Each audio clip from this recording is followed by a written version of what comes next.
recording? God damn it. All right. Welcome. Hello, and welcome back to the GTD Podcast. I am the Norax. I speak for the podcast, and that started all... I didn't expect the recording to start instantaneously when I clicked that button. Usually it gives me an option of like how I want to record. That was weird. But that's fun. But hey, we're back, and this... Max won't know about this, but oh yeah, he's here again. So hi, I'm here. Yeah, we have him back. You remember him? I think he was last seen in episode 16. I don't know. Sure. Which we're on episode 32 now. Oh. Yeah, it's been like half the show. Jeez, I might as well just like I'm the special guest now. Jeez. Yeah, you're the extra special guest. Milk my name. You're the extra special guest. You are the special guest. Oh my goodness, what was that? But yes, we have Max back once again, hopefully more consistently. Maybe. Listen, I'm not going to make any promises, and neither can he. You can take the last 3 months as proof of that. Yes. But maybe more consistently he will be on this going forward. But we also have Matthew. Hello. Yes, and Devin, the best co-host who knows a lot about games. Yes. Oh, yes, I sometimes question why I invite you here. GMAES. That's how you spell games. Yeah. God. Yes, that is indeed how you spell games. Sure. Do you know how to spell video? VDIEO. Excuse me? VDIEO. Video. That, sure, whatever. Yes, Devin will be, Devin is not here at the moment, but he will be here, so you can look forward to when he shows up in like 10 minutes or so. Yeah. But yes, as per usual, we have several things coming up in the show. We'll be talking about what we've been playing this week, or in Max's case, what he's been playing the past 3 months. So that'll be fun. Then we will be moving on to trailers. We've got 3 trailers today, but as I've sort of mentioned before, Max wouldn't know about this, but I've turning down, like, I want to move away from just showing trailers. As I've mentioned before, I don't really want to show trailers that much anymore. And I have trailers, but thankfully my co-hosts have watched them, so I don't have to just show them. That's a unique feature for some reason. Yes, I've got 3 trailers that we're going to talk about today, all from very interesting looking games, to say the least. Then we'll be moving on to host topics, which, you know the routine, highly unlikely we will have one. But you never know. Maybe somebody will come out of the woodwork with one. You never know. Then we'll be moving on to news. We have a couple pieces of news we're going to be talking about today. We're going to be continuing our discussion about, or not continuing, rather talk more about the Nintendo and expansion pass. Nintendo apparently has said some words about how they wish to improve it. We'll go over that in a minute. And we have one other bit of news, but I'm not entirely sure if we'll go over it today. It was kind of a random one I dropped in at the last second, so we'll see how that goes.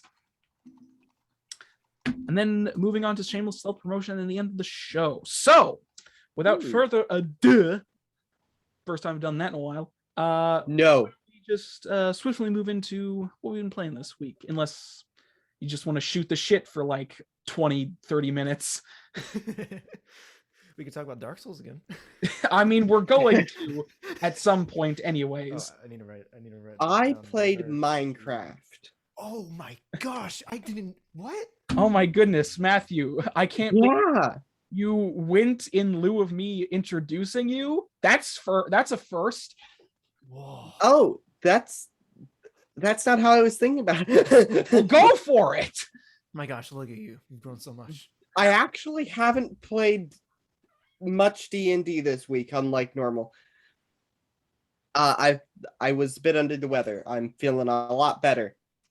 So Nice. but in regards to Minecraft, I am working on build designs because that's what I can think to do right now. All I am, right. however, tempted to download some games that I actually do enjoy aside from Minecraft to play, but I haven't yet. Right.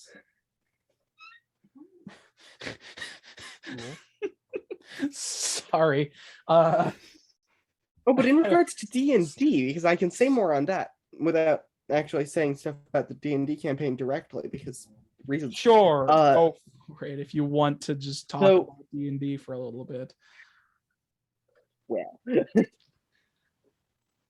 so this is really covering the last 2 sessions. I planned a bunch because the party finished the first arc of the campaign. So I began the planning for the second arc and planned a bunch ahead to a point where I was unsure of what they'd do. So I stopped planning at that point. And wait, didn't that like fuck you over when they did something out of your plan? Didn't you mention that before? What happened? I don't remember if I mentioned this last week. I remember you mentioning it to me at the very least. Oh, okay. So this is what happened. The party said, all right, we went to this other place this morning already. Let's go back and try to get this thing. All right. They ignored going out of town, which they were planning on doing, and go back into a like underground crypt to get an artifact from a tomb. They're very good people. Mm-hmm. It's under a noble's manor. That means they're really good. Grave robbing, you know?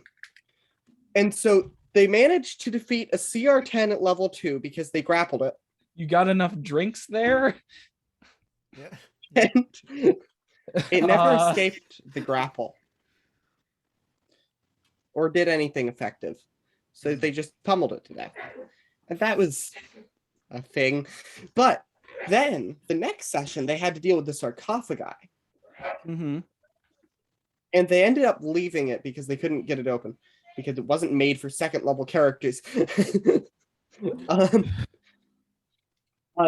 And so they started heading out of town, and I thought they were going to talk to the NPC a little at that point. But then they learned some information about the guild they were going to be talking to the leader of. And so they started over planning to get a spell book in. They figured out a decent way to do it, and they continued talking just in case. It was just amazing how they managed to have 2 sessions of completely ignoring the plan. Like, they didn't even reach the point where I had planned. Yeah, well, that's... It's not like they were derailing it or anything. They just didn't get to the point. Oh, yeah, Matthew, always remember the first rule of tabletop RPGs. The plot never survives first contact with the players. No, they didn't even make first contact with the second arc. I'm just saying. Just saying. It's not, you know. And they're about to make contact with it. In fact, they started the second arc at the end of the session, technically. I see. Well, so that's now they're on track. Because they weren't just wandering out of town or anything. They just kept doing other stuff ahead of time. We're on session, I think, 16, and the campaign in-game has been going for 4 or 5 days. Maybe 6. That's a lot of stuff. Now, we only play for like 2 hours, but still. I mean, that's ridiculous, though. I know, they do so much in one evening. That's and it's actually 2 times 16 over the course of 5 in-game days. Something like that. That's almost unbelievably ridiculous. Yeah, it's so much time. The first several sessions were 1-hour sessions because of how we're doing something with it. But then we adjusted it. It's a little confusing, but I'm not going to explain. Anyways. But yeah, that's a thing. It's really funny.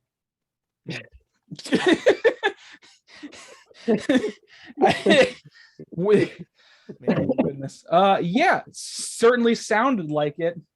Oh, and here is our resident Devin. Why don't you introduce yourself? All four of the three co-hosts and the hosts are all on for once. Yeah, I know it's ridiculous. Wow. Yeah, can you hear us? Yeah. Okay. Also, I actually had a lengthy talking about what I did this week. Yeah, we haven't really that gone happen? very far.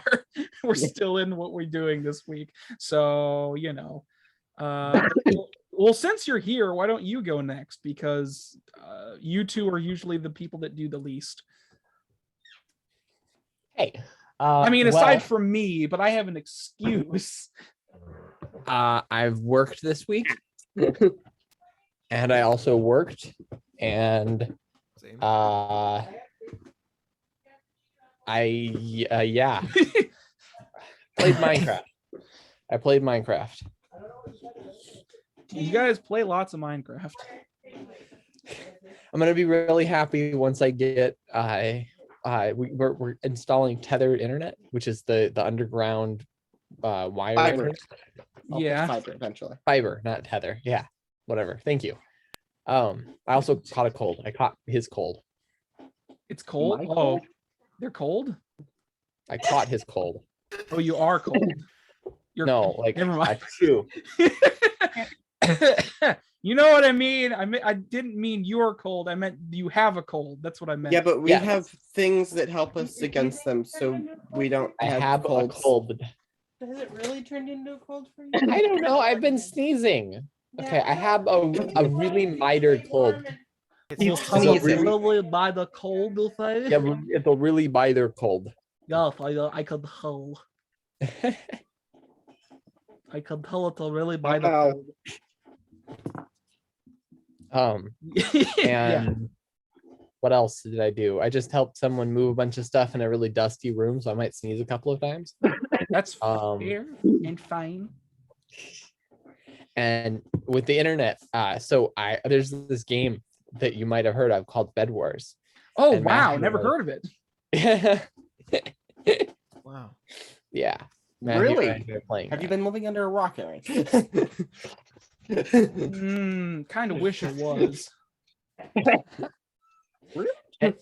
We're actually like world class when we have good internet. We're like I'm up there. a Well, bit like, rusty. Okay, Really I can win 3 or 4 or class at a 5 games. Minecraft mini game.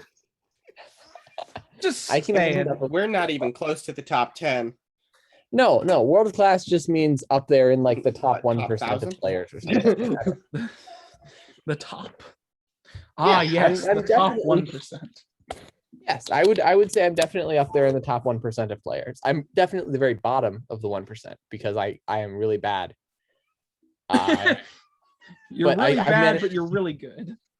If I'm the only person on a team that's doing anything, I can manage to win the entire game. I have the ability to win an entire game on my own. Mm-hmm.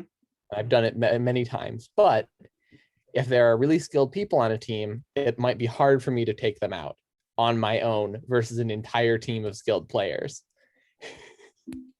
Yeah. My evidence for this is that almost always I am like the last guy alive. And so if I had a team of competent players, we could do really well in the lists, I think, potentially. Right. Max, you should join us playing Bed Wars again sometime. oh Note yeah, man. here. Dude, I'd love to. Totally. Yeah. Yeah. Yeah. Yeah. Definitely not. Yeah. Definitely not bored of playing one game over and over again. Definitely not. We're someone who playing needs one game variety. over and over again. Yeah, Bed Wars is definitely not playing one game over and over again. You get to play No. that game over with new people each time. Yeah, that's Yeah. not the only difference. It's not the only difference. With no end in sight. You know, people No. play clicker games. That's not even play. That's just doing one action over and over again. Well, it depends on the game because some of them have RPG mechanics as well. Yeah, but you Yeah. just upgrade your thing. That's the entire game. Is you click the upgrade button and then wait. But there are games that like actually have storylines as well. Okay, that that's fair. Some do. Yeah, there are definitely Not clicker many, but games that some. go like, beyond to just being a clicker game. Yeah. That is true. Not a lot of them though. There are also clickers are kind of like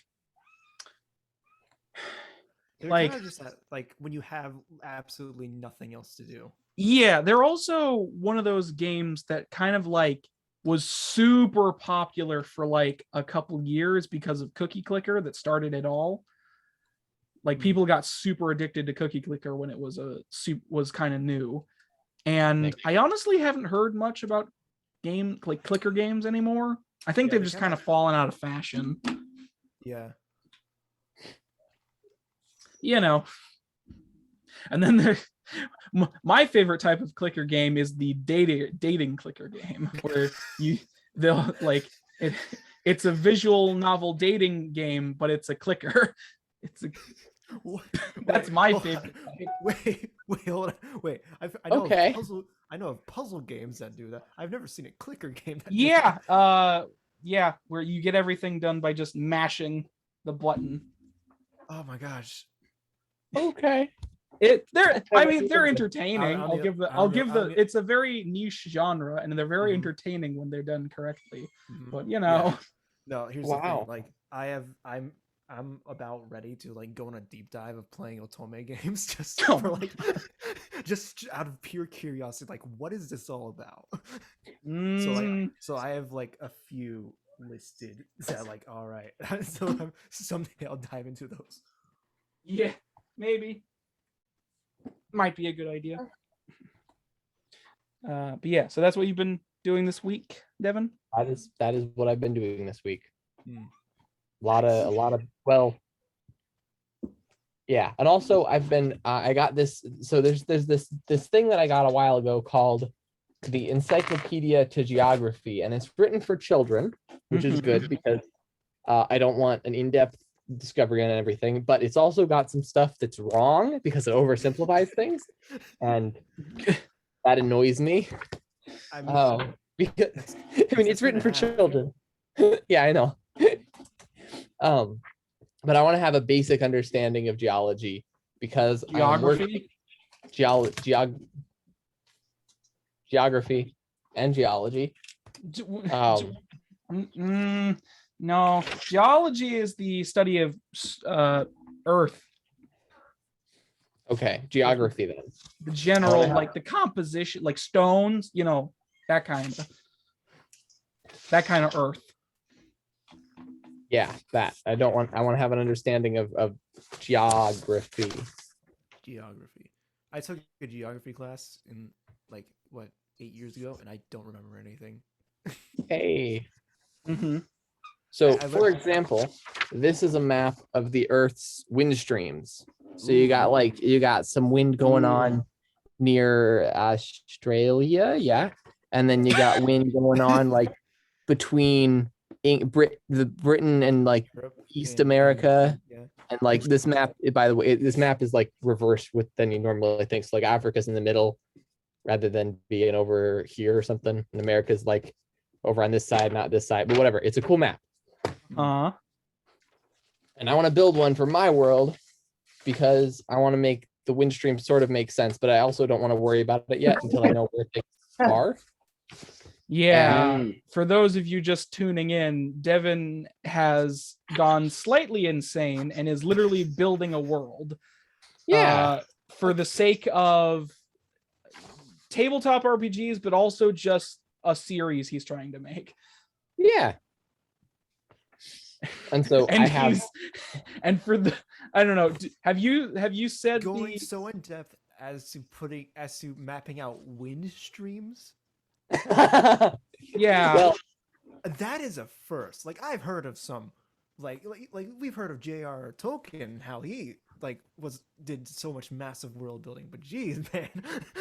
the thing is, the wind is not that hard. And wind is really important because like wind creates the monsoons, and then it also like creates deserts often. Mhm. And so if you know where the wind, and it's like has to do with I the mean, yeah, equator. wind and weather is very important to any world because it's kind of a natural thing. Yeah. Also, I'd like to point out it's been a very long time since I've heard the word monsoon. And my first thought when you said that was the last time I remember hearing monsoon was freaking what is it called? Jumanji. That's what it's called. Oh, Randomly. Yeah. In the movie Jumanji, they use the word monsoon because of they run into a monsoon. Okay. wow. Okay. Go down there then. So I also have these various maps that I made at different scales, and I can't tell if this is the more zoomed in one or not. Wait, I think they're backwards. Wait, Well, that's unfortunate. wait, what? These are the same. No, they're not backwards. So this is the most zoomed in one. And the main continent that everything's going on is this one, which is called Akros. And those are all the notes about Akros. And then this is like the larger world. And then you zoom out further, and Akros gets a little bit smaller. And then you zoom out even further, and Akros is this little tiny dot in the middle. Mm-hmm. Wow. Right there. And this map is important because it's this side is also this side. So like this lump here is the same as this lump here, because it just keeps. So like if you travel this way, you end up over here. Yeah, Is it's it the circle? Yeah. it's a world. Yeah. It's a globe, that thing that most planets are. Hmm. Yeah. And Nice. I did some estimates, and the population, because this planet ended up being a little bit larger than Earth, and also is very largely land, not water, the population is a little messed up. Well, yeah, that's gonna happen. Hmm. Yeah, but the population is not entirely humans. It's not like Earth, where we have a monogamous population, where we have a single Yes. species population. Everybody is married to everybody. That's what our population is monogamous. You heard it first, guys. You're married to everybody. No, we have a What's the word? It's not monogamous. Homogenous. Homogenous. Is it homogenous? In Okay, terms we of have a homogenous species, population. yeah. Okay, we have a homogenous species. We're all the population. same species. That makes us homogenous. Yes. We can get into ethnicity later. Yeah. That just makes everything more complicated than it needs to be. Right, but everyone can intermarry with everyone, and we don't. I mean, okay, we do kill each other, but we don't. We aren't. I'm alien. so confused. All right, then. That's enough. of Anyway. that. It's a neat thing. Max. It just happened to the camera. I'm trying to fix the focus because the autofocus is kind of garbage, but it's fine, I guess. So that's what I've been working on, learning geography in order to build the larger scale stuff, since I've got the smaller scale stuff worked out. And then after all of that, I have to make a bunch of Have fun fake with maps, that. because there is no way the people on the planet are going to know what the planet actually looks like accurately, and they're going to get a bunch of stuff wrong. Oh my How god. I'm do gonna have- you? Oh my And it gets gosh. worse than that, though, because every single different place has gotten different things wrong. So each of the different places that have their own world map have a very wrong world map. Okay, so here's what you do. You just give each of us a piece of paper and tell us to like make a map of your world, and that's it. It's that easy. Actually, Early, no. What I could do is I could write up a vague description. I could draw some basic maps of different regions and then Mhm. hand them to you and be like, and here's kind of where they are placed in conjunction to each other. So like, this is the northern map. If you sail here, you get here. If you sail there, you get there. It's like Mhm. and then- then put it all together. Yeah. yeah. I was gonna say that is a decent idea of just like getting unbiased views of something, because nobody is gonna get it actually correct just based Oh, on the yeah. information given. But I was gonna say, if you want like references to that kind of stuff, early, like, what is the term? Early, like what's the term? Like early maps of the world just in general. Oh yeah. of like colonizer, like people who colonized or other like people who like explorers, conquistadors, that kind of stuff. Their early maps would definitely be a good reference because they definitely got stuff wrong. And then we learn in the future that's just what the Earth looked like. No, that didn't happen long enough ago to No, it's warrant totally that. accurate. No, Trust me. no. I know what I'm talking about. All I'm right, definitely we're gonna a move on photographer. from me now. Yeah, let's move on. Yeah, yeah, that sounds fun. So that's what you've been doing this week, roughly. Basically, yeah. Okay. Oh boy. Okay. Let's get into Max. I see Devin is already objecting to what is about to happen. So let's get into what Max has been doing, not just the week, but over the course of the last couple months that he has not been. Basically the entire summer. So, Yeah, pretty much. So Yeah. let's start from the top, shall we? Oh, the top. What Okay. have you been doing, at least since your last appearance on this cast of pod? Well, pull up the list. Pull up the list. Wait, why do I have that there twice? I don't need that. It's just okay. So I have been playing quite a few games over the summer, and I have not had a lot of time. So it's very short gaming sessions usually, but I've played quite a bit of games. So Mhm. I mentioned before, I think previously on this podcast, I was playing BioShock. Yes, started that playing was a while ago, but you did mention you were So, playing that I at finished some point. BioShock. Personally, I don't really care for it. Critically, though, I think it's pretty good. It's definitely a game that like it relies on your immersion, because it is part of the immersive sim genre, which I didn't even know was a genre, but that's a genre apparently. Mhm. So Wait. What's the genre called? the immersive sim. What? Yeah, no, Yeah. that's a rabbit hole in itself, man. But basically, So many Okay. genres that are just unexplored. but BioShock does a good job at using its gameplay to telling the story through its gameplay and not just by throwing information at you with like Mhm. dialogue and everything. It is like there is dialogue and there's like dialogue like audio logs that you can find, but and like there is visual storytelling with like how the architecture is and everything with how it works with the time period and everything. But the main thing that like the narrative of the game is told through gameplay and how the mechanics work and how the level design is. And yeah, it was pretty fun. Like it got boring. Like the first half was pretty boring, but then like once you get to the halfway point, that's when the narrative and the pacing really picks up a lot more, and like it becomes more apparent on what it's trying to do. So I enjoyed the second half much more than the first half. I've played some of BioShock 2. I like it more than the first game. I just haven't gotten back to it for a while. Now so- that is a divisive opinion, considering BioShock 2 is considered the black sheep of the franchise. yeah, it is. But Because you play I play as a big daddy in that. yeah, and it's Rapture again, but it's from a different perspective. Yeah. I think it's supposed to be happening at roughly the same time as the first game as well. I'm not sure. I think it happens after. It's kind of I'm not 100%. it's vaguely parallel from what I remember. Yeah. Obviously, but you from don't interact with anybody from the first game, but you know. Yeah. But what I like about the second game that it's definitely a game that it's all about questioning morals, because like you in the first game you see these big daddies, which are these boss enemies, and they have Yes, this symbiotic they relationship big. with they have this symbiotic relationship with these little girls who were experimented on and have basically just become living monsters, and like they harvest basically blood from people who overdosed and survive off of that.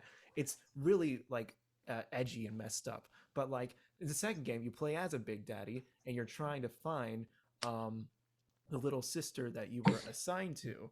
Yeah, the real question is, so like you're playing as the enemy, but there is a human element to it, because you, as the game goes on, like you question, is this a symbiotic relationship, or does your character that you're playing as actually care about the person that they're trying to save?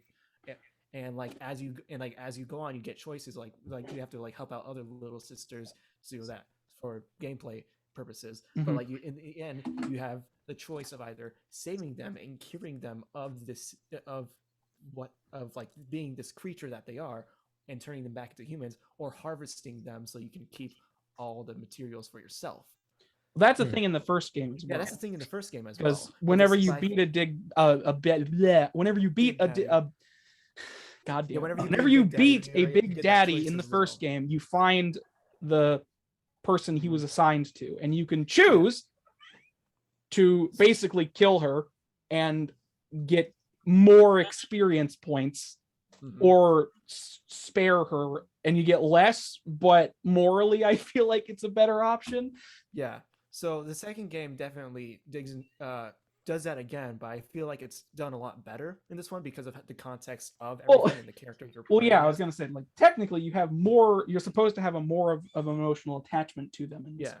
Like yes, like so there's more of an emotional attachment just as the game starts, and then also like as it goes on, there are characters that they help you, like you can help them, like so there are these characters that you meet, and like some of them hate you and they like send so many goons after you to kill you and everything, and some of them like will help you out and they're like willing to help you out, but in the end like they betray you, and so you always get the choice whether or not to kill them, and it doesn't say you have a choice to kill them or not. They like you have to like get into their room in order to like pull a switch or something, or grab an item, and then they're standing there and they're like do what you want, kill me or not, or like go ahead, kill me, I'm like you're just a monster like the rest of them.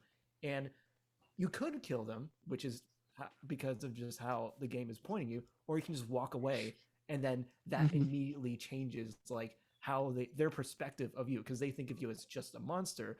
But then once you make the human choice, the morally human choice to let them live, they all of a sudden you just change their entire perspective. It's like maybe you're not a monster after all. Maybe what you're fighting for is actually the right thing. Mm-hmm. And so their entire perspective is shifted. And so yeah, that's Bioshock 2 is pretty cool so far. I've got it where I'm at, where I left off playing it. It kind of starts dragging a bit, so I do need to get back to it and play it. But it's pretty fun. I like it. Mm-hmm. All right. Well, Well, that's yeah. one. One Let's do down, this. 50 to go. One down. Let's see. I played. Are any of you familiar with the Atelier series? The what? What? The Atelier series. Nope. Okay. All right. feel like I've Rabbit hole heard number that. 2. Hold on. Atelier? Yeah. How do you Okay. spell that? So there is a series. So it's Atelier. So there is a series of JRPGs by a studio called Gust, called the Atelier series. The studio Gust is also behind the Blue Reflection series, which is actually getting a sequel soon, or maybe it's out already. I'm not sure. And then they also made the Fairy Tale game, which Aaron, you know about. Yes, I do. Yeah. So I played the Fairy Tale game. Okay. That was the first game by Gus that I played, and I was like, man, the story of the game is just fairy tale. The gameplay, the visually is not good, but the core mechanics are actually really solid and a lot of fun. I'm like, huh. I wonder Yeah, what other games can do. I've And I seen started- I've seen this series before. I was looking it up and stuff, and I've seen this before. Yeah, so- I've never played one of these games, but I have seen it before. They're like visually they're not the best, and they are made by a small studio. But when you just like look at it, I mean, mechanically, it is a listen. lot of fun. When it comes to visual quality, every JRPG is kind of on a similar level. Mm-hmm. Except if it's made by a AAA developer or something. I mean, I suppose, but you know what I mean. Yeah. Like even stuff made by Square Enix or Squaresoft, or well, not Squaresoft anymore, but Square Enix, like, or wait, Xenoblade isn't made by Square Enix, is it? No, I can't believe remember that's now. just made by Nintendo, but I'm not sure. Gonna have to Nintendo look that up UK. later. Yeah. Regardless, Yeah. So I started with Atelier Ryza, which is the second most recent game, because Atelier Ryza 2 came out this past year, and then Atelier Sophie 2 is also coming out in next year. So I played Atelier Ryza, which has a very unique combat system. It uses real time but it's also turn-based, a mixture of real-time and turn-based. Yeah, And it's the majority of the gameplay is just like going around town, grabbing items and and crafting things to continue the plot. And like it's a lot of things that I didn't expect to enjoy, but overall, I really enjoyed the game. mm-hmm. Yeah, and so I played that, really enjoyed it. And then I bought the Atelier Mysterious Trilogy on Switch as well, which you can't even get in the U.S. You have to get it imported from Asia, and it's really expensive. I see. I got the physical version over there, so I have Atelier Sophie, Atelier Lady, and Sibel, and one in between them. I don't remember what it is, but I'm playing Atelier Sophie currently. That's a lot of fun. Very dated, even though it's only like 4 years old. It feels like it was made a lot longer before that, but so far it's fun. I enjoy it. Anyway, moving on. Yeah. Then we got Jedi Fallen Order, which I replayed because I played it before and I really liked it. Oh yeah. Jedi Fallen Order. It has like Dark Souls-esque mechanics, but it's more like, I hear it's more like Sekiro. And from what I've seen of Sekiro, I would say. Yeah, people were comparing it to Dark Souls when it first released, and it has a stamina bar that is used up when you attack things. When you die, you have to pick up your XP from where you died. Yeah, that too. I mean, so it has those mechanics, but the combat is like so much fun. I really like the combat in it. And I replayed it because I played it when it first came out, and then I replayed it this summer, and I ended up beating it 100%, which I was not expecting to do. But I was just running around. I didn't even have audio on for the game. I was just like listening to like podcasts and stuff like that the entire time. So I beat the entire game 100% with no sound. That was fun. Wow. And then I kind of went on a Star Wars binge after that. I have I'll say it. I'm making a video on Star Wars games on the Nintendo DS. So I have like 10 games over there that I've played a good amount of each to understand like how each of them work. I'm not going to get into those right now.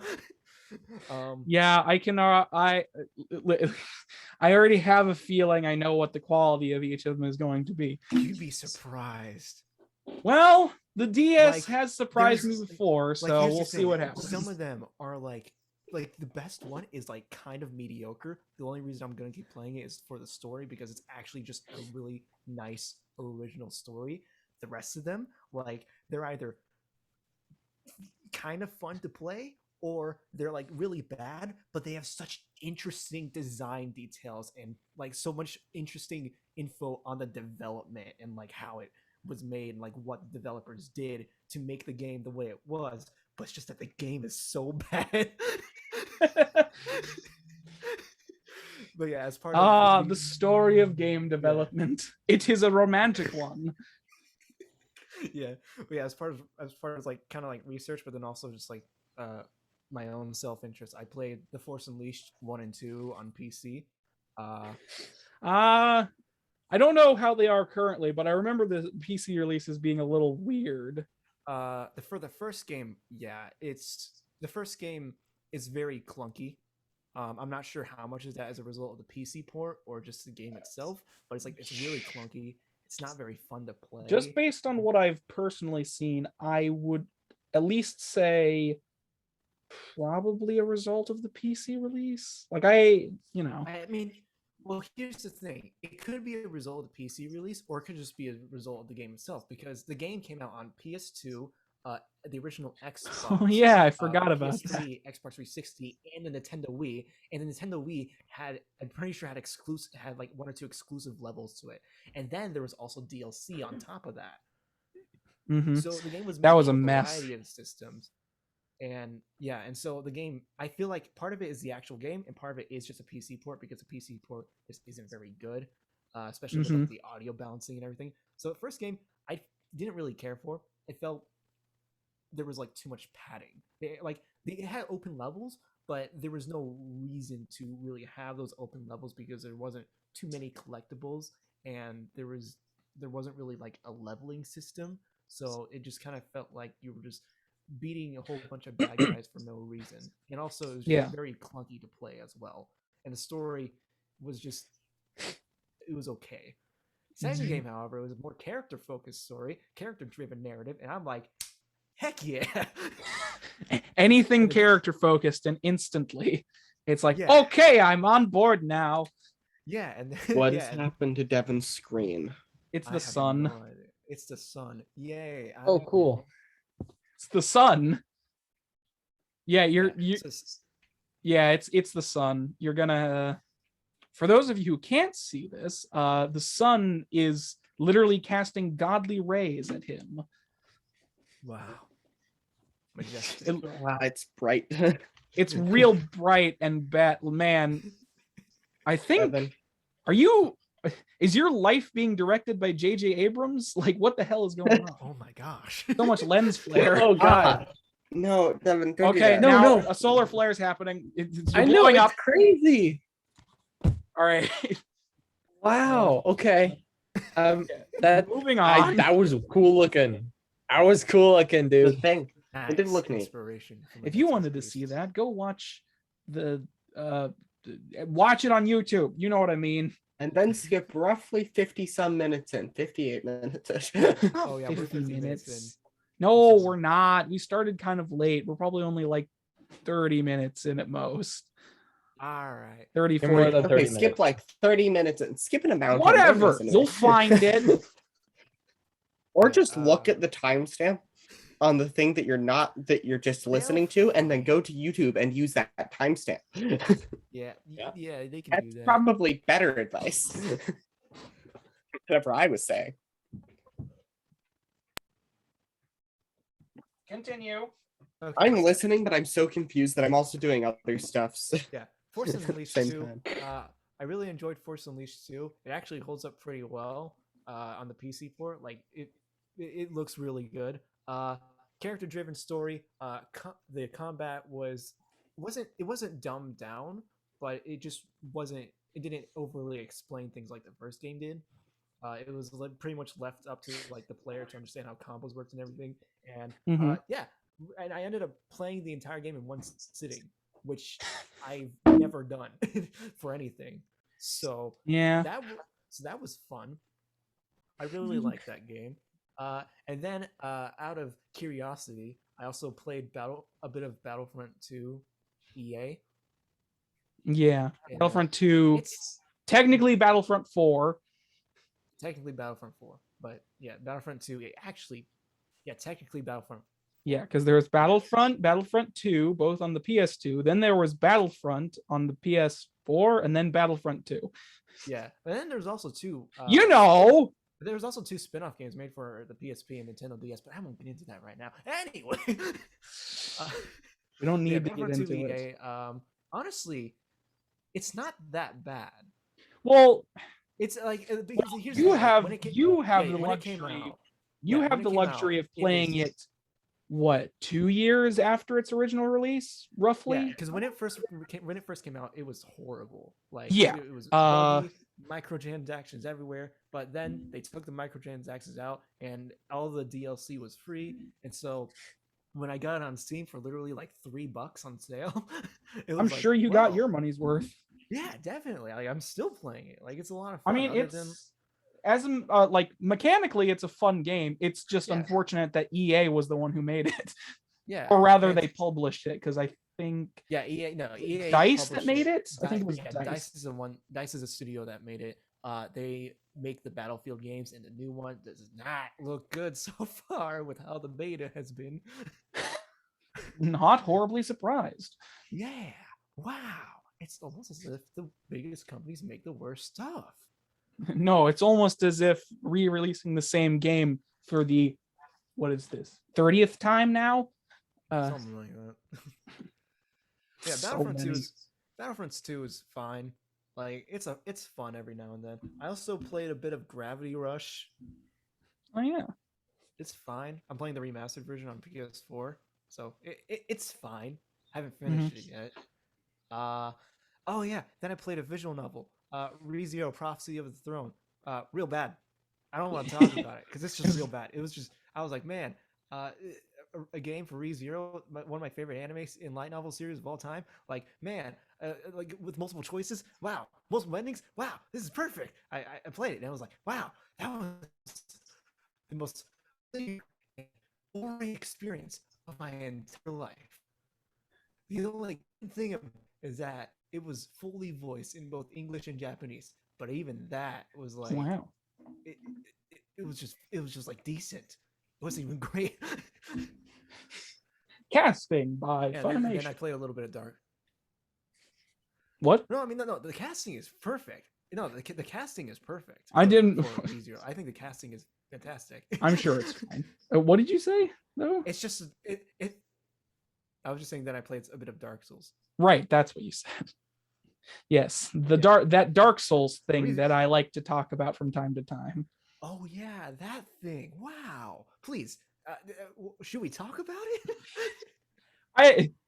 Well, I mean, like, so you played the visual novel, you didn't like it. Yeah. And then you also played Dark Souls. I played a little bit How long of did Dark you play Souls Remastered. I'm actually kind of curious. Like, how far did you get into Dark Souls Remastered? So I roughly got to the same place I got to in my first time trying it years ago. Right. So basically, you know how like you exit the prison and then you go to the place where there's like these two NPCs, and then you can either like go down the stairs to like a cemetery or go up the stairs into these like ruins of like, you can go to the undead crypt or take the aqueduct up into the upper undead burg. Yeah, I went to upper undead burg. Where you're supposed to go.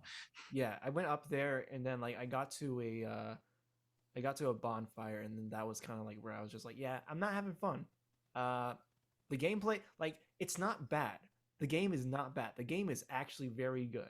It's just like I don't mind the gameplay loop.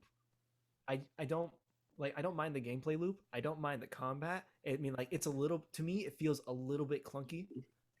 But like I can. Well, I don't know anything. I haven't personally played the remaster, so I don't know how it compares to the original. And I mean, I do get it though. Yeah, it feels like an early PS3 game. Like that's what it feels like. Well, it was originally released in 2011, so yeah, like early. Oh wait, was like this? What, 3-4 years into the PS3's existence? Okay. Yeah. No, did the PS3 release in 20? That was like. When did the PS3 release? It was 2006 or 2008? It was like 2007, 2008. That's right, and it was stupidly expensive, and it came out during the fucking financial crisis. Mm-hmm. I remember now. And then they had to cut down the price $100, I think. Like $200. It was like $600 when it first came out. I remember. Yeah. But yeah, it was ridiculous. But yeah, no. It's just that I was talking to Aaron before this, but yeah, like it for me, like the story doesn't really have anything that draws me in, and it's also a medieval fantasy story, and I am just really burnt out and honestly very sick of medieval fantasy because it just all feels the exact same. Mm-hmm. Hey, I listen. If it has dragons and elves and orcs and undead, there is nothing original. When I think of original fantasy, I think of stuff like Star Wars, where it has creatures that we've never seen anywhere. And never will again, because most of those creatures don't even have names. Exactly. Like, I mean, they technically do, but nobody cares to know what they are. Yeah, it's exactly like apparently. Like I'm starting like a D&D, like a Star Wars D&D for my siblings, and like doing like some research. Like, there's centaurs in Star Wars, but they're not called centaurs. There's something completely different with their own biology and everything.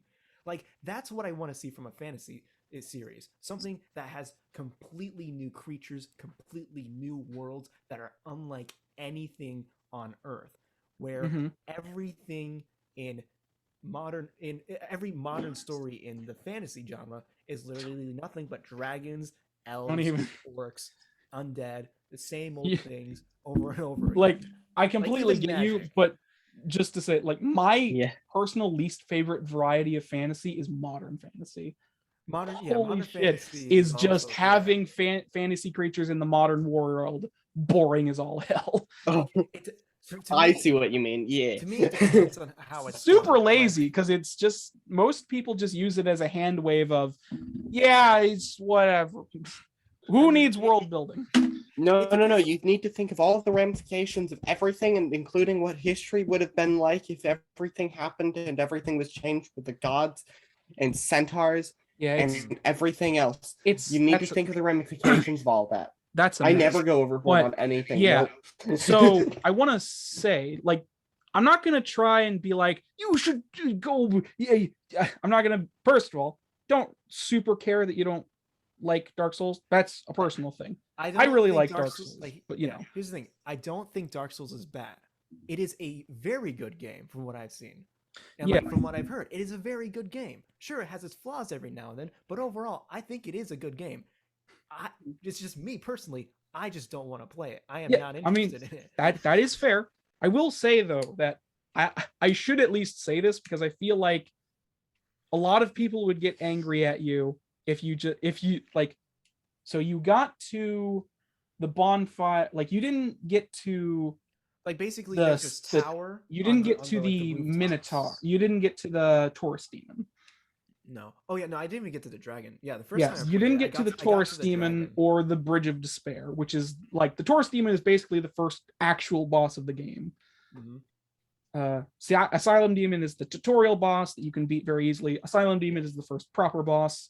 Yeah. But I should say this specifically because Undead Burg, Upper Undead Burg, Lower Undead Burg, and the Undead Chapel are all very kind of medieval. What's it? Not like what's that era of? Like it is very medieval in the sense of like the architecture and stuff like that is very Mhm. Yeah. like not generic medieval fantasy per se, but it has that kind of air about it, like the Right. stonework, like you know, what's the, like I can't remember the I like get what you're parapets and stuff saying. like that, I and like get what you're saying. Yeah. the architecture of itself. I get it, Mhm. but the reason I bring this up is because like that part of Dark Souls is probably the most actual medieval fantasy part of Dark Souls, period. Mhm. Everything else around it is much more out there. Like there are weird sentient tree guys when you go to the forest that attack you in the Darkroot Garden rather. Yeah. And like hold on a second. Come here, you. So I have a meowy cat with me today. But where was I? Yes, but like there are a lot of other things that surround the burg that are very not medieval fantasy in the generic sense. Mm. Because like when you go down to like Blight Town, which is like this poisonous swamp that is outside but just lower down on these massive walls of this city, and you go into like this boss domain with Quelaag, who is this giant spider with a lady attached to it because she's a chaos demon that was morphed into it. And you find her, and then you go into the demon ruins, which is this giant on fire lava area that is filled with demons and ridiculous stuff. I'm just kind of paraphrasing and going over stuff. I'm just saying, like, you don't have to play it again, and I'm not trying to get you to play it again. I'm just saying, like, on an overall level, the burg itself is definitely the most generic medieval thing about it.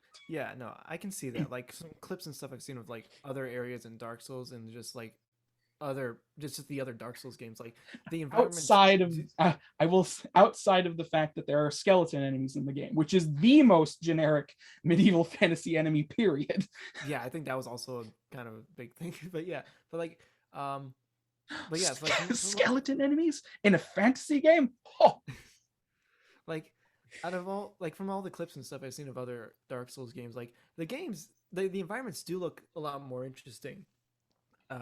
Like other than like the first area, but like yeah, it's not other than like I know how the gameplay loop works. I know how the RPG mechanics work, and I know how like the storytelling is supposed to be, where like it's more told through the environment and like the items you find and all of that. Like I like those are all things that I understand, and I actually like those type of things. I think those are really good ideas, but it's just there's nothing that I personally find like on a critical level. It's everything that's very interesting. But personally, there's nothing there for me. Yeah. It's just like I wish there was. I wish there was, because like I said, Jedi Fallen Order, I played that. That was like even though it's like an easier Souls-esque game, like I still struggled with that on the hardest difficulty as well. So like but I did put in the time and the effort, and I beat that game 100% because I really wanted to. I wanted to re-experience the story, and I also just wanted to find all the little pieces of lore in the Star Wars universe, because I like the Star Wars universe for its lore and everything like that. Where Dark Souls, there's nothing about the world building or the story that has caught my eye and said, that's a reason to play the game. What about Sunbro? Everybody loves Sunbro. Sunbro? Sorry. No, it's a single NPC wouldn't bring you back to the Dark Souls game, but Solaire is just the best. Solaire is literally the best. Yeah. Like, but I mean, I am interested in like other games from Software. Like, Sekiro looks like a lot of fun. It looks very interesting. Like, it's definitely a lot different than general Dark Souls. Yeah, no, I can tell. It's much different. It has a higher what's the term? It has a higher focus on like one-on-one duels and countering and stuff like that. Yeah. With like fast-paced gameplay. Yeah, but I mean I think that one's more my speed, because it's more like simulating sword fighting. And then and like the techniques that they use, and it's all about like having patience. I don't know what's your what's the term? What's your opinion on like god damn it, words, the Victorian era, like not Victorian era. What is it called? Bloodborne, whatever Bloodborne is. Why can't I remember what the architecture in that game is called? I have not looked at anything of Bloodborne yet. I'm kind of like waiting. Like right now, I don't want to like look into Bloodborne and then really want to play it, and then I'll forget about Sekiro. I understand that. First. I understand that. There's so many. I have a list of games that I want to get so bad. I want to play Death Stranding really bad. That game, like, it looks so weird, but it looks like a lot of fun. I don't know if I'm crazy, but I really want to play that game. I want to be a delivery boy in the post-apocalypse. Yeah, I want to figure out why it's 100-hour game. 100-hour? By the way, for Matthew and Devin, I'm not joking. You are a delivery boy. You're a delivery boy in the post-apocalyptic world, and the majority of the game is just you running around trying to balance packages on your back and delivering a baby in a jar. Like, what is turns out it's okay. Here's why it's 100 hours. It's all in real time. No, it is. It is all in real time. I guess technically, but not really. No, like real distance. It is. They calculate the exact distance. Well, it's not the distance of the world. That doesn't matter. The game looks insanely creative, and I want to play that, but it's like I need to wait. I need to take it one game at a time. I have how many? I'm playing like 5 They games calculate right the now. world inch by inch, though. I'm playing at least 5 games currently. Man, Wow, so many. This is a Yeah. problem when you strive for variety. You end up having too much on your plate. Well, at least you don't have 3 brand new kittens that you have to worry about. Oh no, I have 4. Oh Yeah, we have barn cats now outside. my We god. have- Why did you get how? So someone we knew was just like, "Hey, we got kittens. Want some?" My mom was like, "Sure." 4 barn cats. Well, it can't be that bad, I guess. And now I got a second job, so great. I haven't played anything in the past week. Well, it's About a good 2 weeks actually. it's a good thing you haven't been here a couple months. I also just moved into this room today. Yeah. I've been busy. I can Anyway, so yeah, that was my summer. that was basically it. Summer of gaming. That was basically it. I think there's a few stragglers that I'm just not remembering at the moment, but I'll find time to talk about them some other time. Right. Yeah. All right then. So moving on, I guess, from How long was that, that? which was How long at was that? least An 30 hour? minutes. So moving on to me, who I went last because, as per usual, I don't have a lot of stuff going on. What have I done this week? Well, once again, I've been intermittently playing Smash Brothers because it's one of the only things I can just do offhand when I have some free time. Because Nice.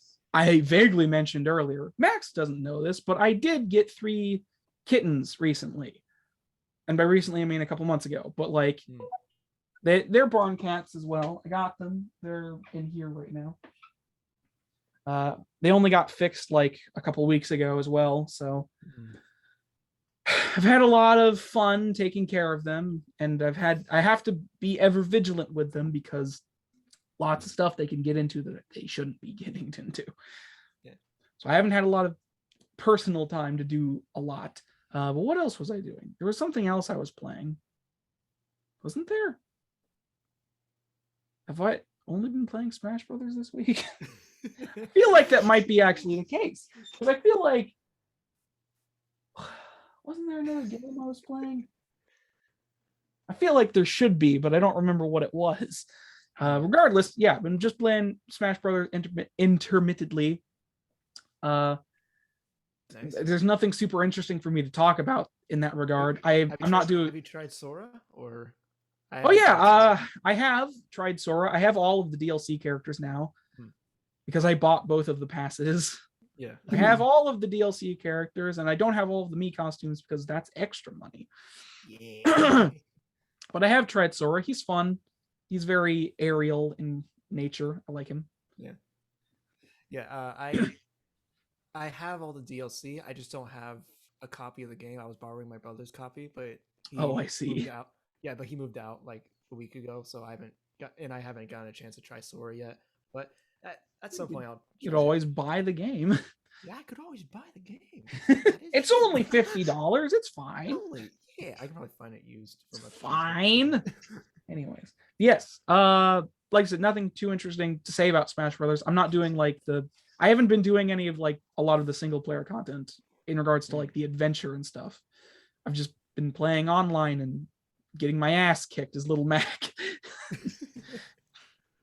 But that's fine. And yeah, what else was I doing? There was something else. I swear there was something else I was thinking about talking. There was something else I've been doing this week that I was thinking about talking about, but I cannot for the life of me remember what it was. So I guess that's it for now because my brain has decided to just say, no, you forget everything today. So yeah, I've basically just been playing Smash Brothers and thinking, that thing I do too just much sitting of. there contemplating, staring at the wall. I wish I had time for that. The only reason I have time for that is because I have to take care of the cats. I wish I had time to do other things other than stare at the wall and take care of the cats. That'd be fun. That'd be real fun. Well, if you paint your wall, just paint a little section of your wall so that you can watch it dry while you're watching it. So that at least something interesting's happening. Yeah, that's a good idea. I should just paint Whoa, my did you room. see that? What? It became matte. It went from wet to matte. Oh, yeah, that's what I should do. I should paint my room 1 square meter at a time. And just every time I paint 1 square meter, I wait for it to dry completely. And then I paint another square meter. That'll be my life for the next month. Yeah, and then by the end of it, you just get bored of the color, so you just start painting another color. I mean, my room, my walls are like very like white, I think. I don't know. Pink, who cares? Yes, that's what I should do. Just spend all my time painting my walls. Covered in stuff. Your And then walls are see- covered in stuff. That's what they are. I mean, everyone's walls are covered in stuff. Look at him.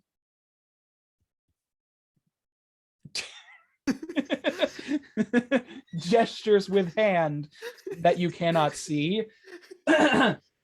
Yes, I will hopefully be getting some more time soon once the cats grow up and are big enough so they can't get into anything. But yeah, and I could say I've been thinking about script ideas, but that would just be a lie. Don't worry, man. I'm in the same boat. But yes, so that is the end of that section of what we've been doing this week, unless anybody else has something to talk about before we move on to trailers. No? Cool. So firstly, we're going to talk about, so as I said before, not going to show any of these trailers. I'm just going to, oh yeah, Matt, why do I trust Matthew to tell Devin things without me telling him to do so? Why do I assume that's going to happen? I don't know. I don't know. Devin wasn't here when you told everyone, and he doesn't have a way to check Discord other than his computer. Whatever. Regardless, I'm not showing these trailers. Devin's internet savvy. Devin hasn't seen them, but that's fine. He'll just have to sit out on this one, or at least talk about them from a different point of view. Which is what he usually does, I suppose, when it comes to video games. So yes, first off, first of all, there was a gameplay overview gameplay overview of Elden Ring like 3 days ago, I believe now. Maybe more. It was a couple days ago, and it showed off some actual gameplay. Because we've only had like some trailers so far that haven't. We weren't sure if it was showing gameplay or not, just based on how the game looks. I wasn't personally sure how much of it was gameplay in the first trailer that was released. But now we have a proper gameplay overview of of Elden Ring, the newest game from FromSoft. Such an awkward thing to say. From Thoth. God damn it. And it's I mean, if you haven't seen, it's Dark Souls. I mean, it's not just Dark Souls, it's all of them. It's Sekiro, Bloodborne, all the Souls games, and Demon Souls. It's all of them. A couple of little things. But yeah, we're gonna bleh. Oh my goodness. Why do I talk fast? I am terrible at it. Yes, Elden Ring gameplay overview and trailer that went along with it. Released that. It released. We're going to be talking about that. Moving forward, continue. There we go. Stop talking. Anyways, anybody have something to say about it before I just talk off my ass for 30 minutes? I've only seen bits and pieces. I'm like, I have it on the background right now. I was like, hey, it looks fine. Yeah. I mean, I really don't have an opinion on it. Yeah, I, as I'm sure many people know at this point, really like Dark Souls. What a surprise.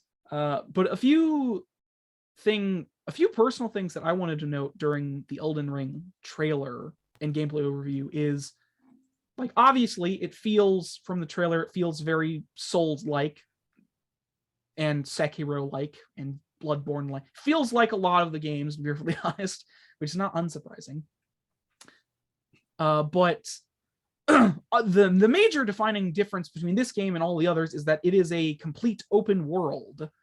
Oh, okay. It is a complete open world Souls game called Elden Ring. And there's like, I don't know how big the map is, but the map looks pretty big from what we've seen of it thus far. Yeah. And a few of the minor things that I wanted to go over from what I've seen is that I think it's interesting how there's a lot of assets in the game that look very familiar to some degree. Like specifically there's, what happened? Okay. Apparently I'm the host now. Cool. Apparently Matthew is dead. So one of the shots in the trailer has a shot of a treasure chest, and the chest looks exactly like a chest from Dark Souls 1. Like I feel it looks exactly the same. Like with the chain facing the same direction and everything. It looks like the exact asset from Dark Souls. So is this do you think this is reusing assets? I this is mean, all, like, in the same possibly. world? It's possible that it's just a new asset that's supposed to look similar, but it looks very similar. The main thing behind the chest, something that is in the original Dark Souls is there are mimics in that game. And the way you denote if it's a mimic or not is the way the chain is facing on the chest. So there might be mimics in Elden Ring as well, and we might have to denote them by the way the chain is facing on the chest. So there's that. Also, voice acting wise, from what we've heard, sounds pretty good overall. And I don't know what the plot's going to be, as with many games in the Soulsborne franchise when you first start them, but you are a tarnished X, whatever you want to call them. It's like you're a tarnished, might as well just be called an undead, who cares? And it's based on based on what I've seen there, it's very, oh my god, why can't I not talk? You are a character called a tarnished, and it appears that overall you're supposed to be going around killing the big bad guys, which is usually a thing you do. Oh my god, why can't I explain anything today? Basically what I'm saying is that never start a sentence out with basically, because it's just going to end terribly if you do so. I think we get a glimpse of possibly the Emerald Herald equivalent level up lady in the trailer, in the gameplay overview as well. She like teleports to you when you're at a, what did they call them? Bonfire. I'm just going to call it a bonfire. A lot of the stuff that is in the game has been in previous games, like invasions, in terms of multiplayer, co-op, summoning invasions, all of that stuff. There are things that I'm just going to call, there are things that are basically bonfires, points of, what do they call them? Why can't I remember? Like points of resurrection or something? Points of something. They're basically bonfires from the trailer. The game looks very nice. I will say that. It's coming out on PS5, possibly something else, but probably just PS5. Or it might be a multi-title, actually. It's coming on PC, PS5, and then like Xbox, and then yeah, possibly PS4 as well. Oh, that should be interesting. I will say we've hit a point in graphical fidelity where, in terms of video games, where it all just kind of looks the same.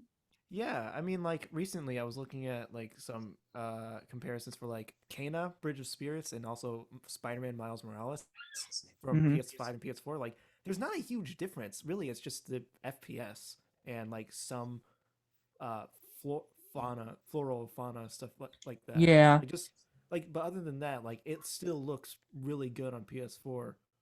So I mean, like, Yeah, we've kind of reached a baseline of graphical quality at this point. It can't really go any further. CPUs and GPUs and all of that is they're just gonna drain more power if we keep doing I mean, it. the only thing we can do is just like they're just gonna run better. Yeah, that's basically it. So we get to see one boss fight in this video, who is the Lord of all that is gold, who is this super complicated looking NPC character with like 60 arms. Is so many arms. He is like he uses like he has a bunch of arms, and he's the boss character we see. And yeah, he just looks super interesting in that regard. Also, one of the weird things in the trailer was one of the NPCs is just a giant pot with arms and legs that we free from the ground at one point. I'm very interested in him because he seems like a fun character. But yeah, I'm quite interested in to see how everything plays out with Elden Ring overall. Yeah, definitely looks interesting looking at it now. Yeah, actually, for those of you who don't know, the story was co-written by George R.R. Martin. Oh, really? Yeah, he co-wrote the story with. Yeah, I did hear about that. He co-wrote the story, so. Oh, you know what I keep getting Elden Ring mixed up with? I keep What? getting confused with Elden Ring and whatever that thing Bethesda's making. Because Bethesda's coming out with like a open world RPG thing next year. Probably another. It's probably another. No, it's not part of the Elder Scrolls game, right? It's not part of the Elder Scrolls. It's like they announced like an original open world first person RPG of Did some they? kind. I think so. When did that happen? Like last year, I think. That explains why I don't remember it. Yeah, there was like an announcement trailer, and that was it. And like it showed literally nothing. Like it showed Fantasy World. It showed like Fantasy World. It showed That's Bethesda. first person view and pulls out two armored hand pulling out weapons. Like, well, it's one of these games. It's a fantasy. Game. It's one of them fantasy Bethesda games that they keep coming out with. Wow, so original. It's really not. It's just Bethesda being Bethesda at this point. Yeah, no, Elden Ring. Yeah, okay. Elden Ring looks interesting. I don't think I'll play it. I've seen a lot of people sort of like say this feels like a culmination of everything that they've done up until this point. And I kind of get where they're coming from, because I feel like this might be the first game in FromSoft history that might potentially not have like cut content because they ran out of time or didn't have a big enough budget. I feel like this might be the first time in FromSoft history, in terms of the Souls games anyways, where they actually make the game they're trying to make. Yeah, because now they're like one of the most well-respected studios like in all of gaming. So yeah, so we'll see more from that when we get more information on it. But overall, it looks very good. It looks very Souls. It looks very good. I'm excited for it, and I'll play it when I get the chance to, which God knows when that is, because I have to get consoles to do it first. I mean, I have my own PS4 now. I could lend it to you so you can play it from across the ether. Port it to you from across the ether. Yes, very. I mean, you could do that. I don't know how you'd do it though. Just like drop it off on your doorstep. I have something in the door for you. Knock knock. It's Uber console delivery. Uber console delivery. And it's like you drop it like at the end of my driveway instead of in the at my doorstep, so I have to walk all the way there. And it's like, oh my god, why did you do this?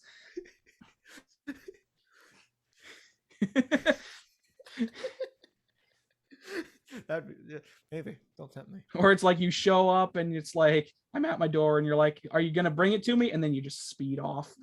And it's like, well, I'm glad I ordered. Anyways. Yes, Elden Ring. For some reason, I had a lot of thoughts in my head before the podcast started, and then they drained out as soon as I started talking. So that's why I'm being weird when I'm talking right now. Especially with Elden Ring, because I had a lot of stuff I wanted to say, but I just forgot all of it. Anyways, moving on to the next trailer we have, which is for a game called Demon Turf, the official launch trailer for a game called Demon Turf. Now, I've seen bits and pieces of this game for a little bit, and it looks super like stylized and interesting. And when I say that, because it is a 3D platformer, but all of the characters and all of the characters and some of the environment are 2D sprites. Yeah. So you're playing as a 2D sprite in a 3D world platformer. Yeah, it's really. And it takes place. It's called Demon Turf. It takes place in like hell, and you're playing. I just like to point out that the character you're playing is called Beebs, spelled Beebs, Z, like a tiny Beelzebub, which I just found really funny and adorable. Why can't I find? Oh, launch trailer, right? I was looking for a release date for some reason, even though it's out. Yes, you can find this on all of the consoles and PC, which is a typical thing for most games nowadays. Demon Turf.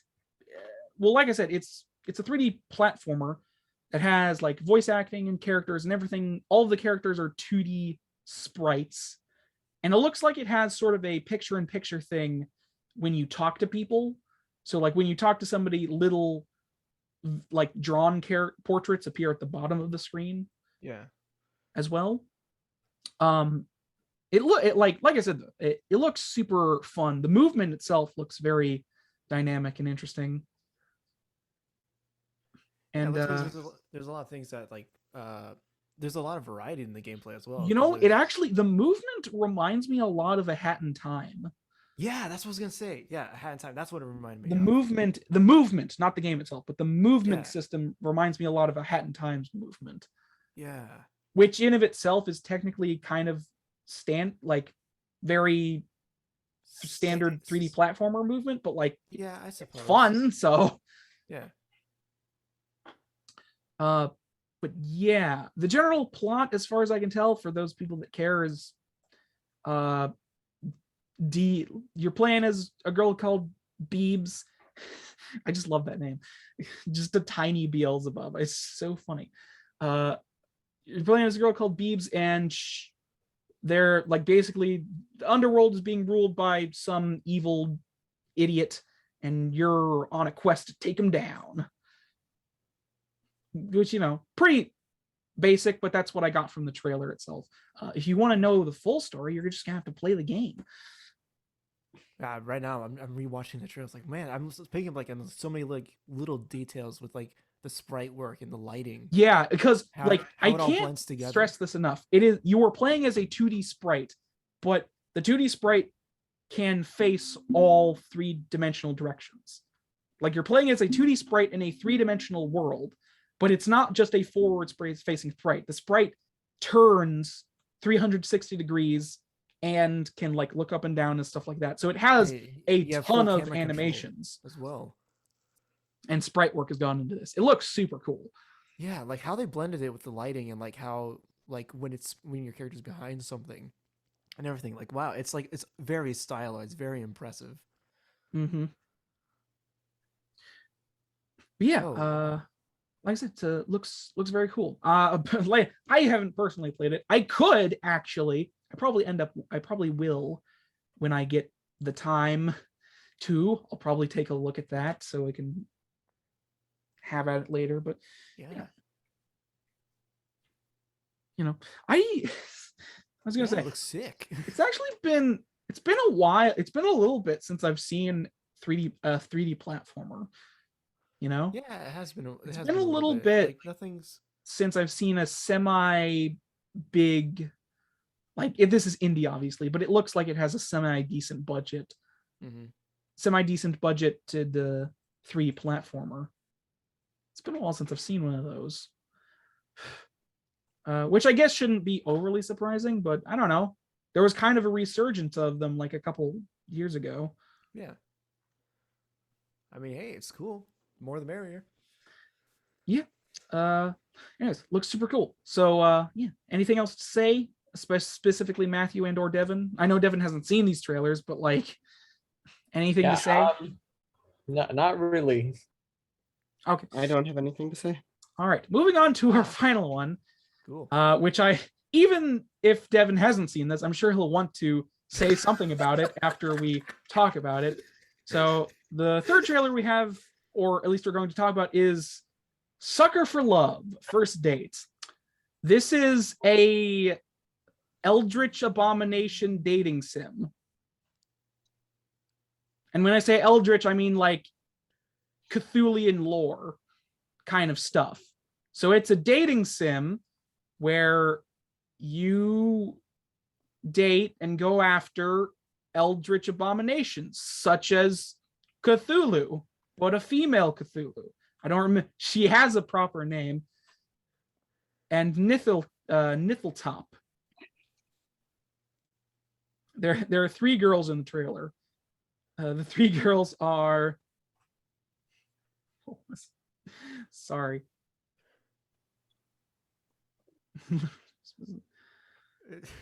Yeah, so it takes eldritch abominations from the Cthulhu mythos and puts them in a dating sim. And the trailer itself has this like 80s like anime opening. It's so good. It's and like this was my expression the whole time. Like here's the thing, it's so dumb and so ironic that I just can't help but love it. For those that's what I thought. Who don't know, it looked very dumb. This game was originally part of the DreadX Collection 2, which is a collection of horror games that was put together by what was it called? The Indie something. It basically the DreadX Collection is this collection of indie horror games that is put together by these guys that I can't remember the names of right now, and basically just give like some love to like indie horror games and stuff, because a lot of them are semi-tech demo-y and or like short experiences, and it's just a bunch of them put together. This was one of them. Sucker for Love was one of the games as part of DreadX Collection 2.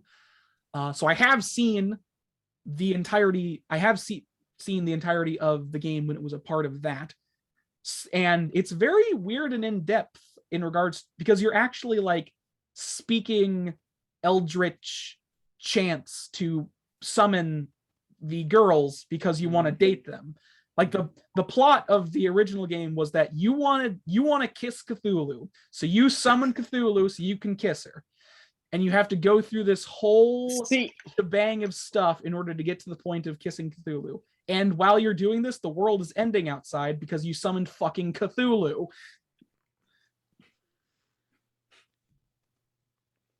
I'm very interested. To me, that just seems like a very bad choice. Yeah, no, it is. But you want to kiss? Who doesn't want to kiss Cthulhu though? I mean, come on. sane people. All And, sane people, hopefully. Also to say, I'm Actually, very if you want to, you're not sane. I'm very interested to see how they expanded on this concept, because in the original game there was a couple of endings. One of the endings is that you make it to the end of the game proper, and the world ends because Cthulhu woke up, and the world ends when that happens, and you get to kiss Cthulhu.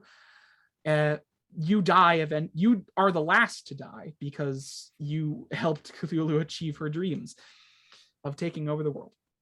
The other ending was you open the curtains in your bedroom to see what's going on outside, because what's going on outside is literally tentacle chaos. And you just go insane as soon as you look outside. Because one of the things about Eldritch mythos is that most of these beings are literally so out of human comprehension that just seeing them makes you go insane. So the beings you're seeing, the cute anime versions of these beings are not their actual forms. They are just the forms you get to see, because otherwise you'd literally go insane. And the thing I'm most interested in is because the final ending of the original tech demo I saw was you cancel the summoning ritual halfway through and seal Cthulhu in a tiny squid body. You stop the end of the world and seal Cthulhu in a tiny, cute squid body. And she gets to just stay with you because you stopped the end of the world. And then you're just like, I'll take a kiss anyways. And then she hits you because she's a tiny squid now. So I'm interested to see if it's possible to turn all of these world-ending abominations into tiny squid creatures. I'm just interested to see what they do, because that was the ending of the original tech demo, and it was just one girl. Now there are 3 girls.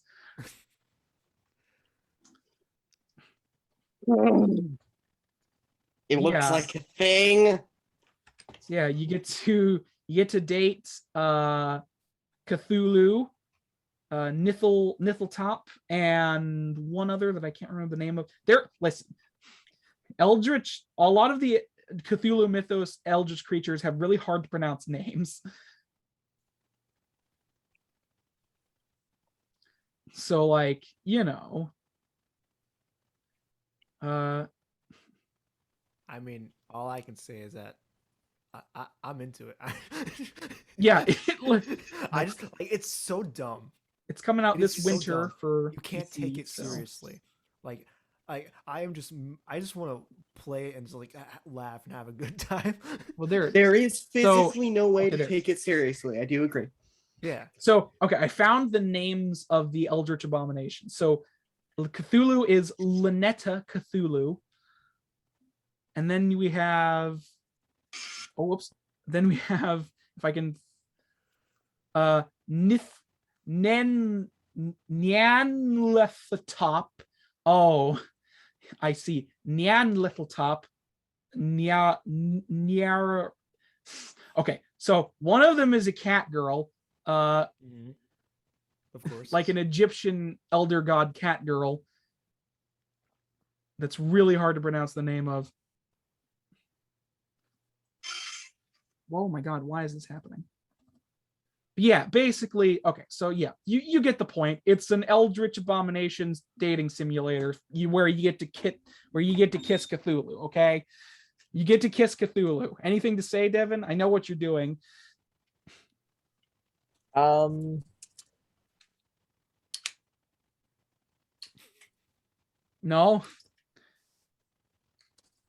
Nothing to say about wanting to... No. You don't want to kiss Cthulhu? No. No? I'm not hearing a no. I'm even curious. It's dumb. No. Yeah, No, one no. thing I do want to... So I mentioned that the trailer itself has this like cheesy 80s anime opening with like this VHS aesthetic and like bright yellow subtitles, which is very, very nice. That's the entire game. I'm looking at screenshots on Steam. That's how the entire game looks. Yeah, it's yeah, but like I said, it's in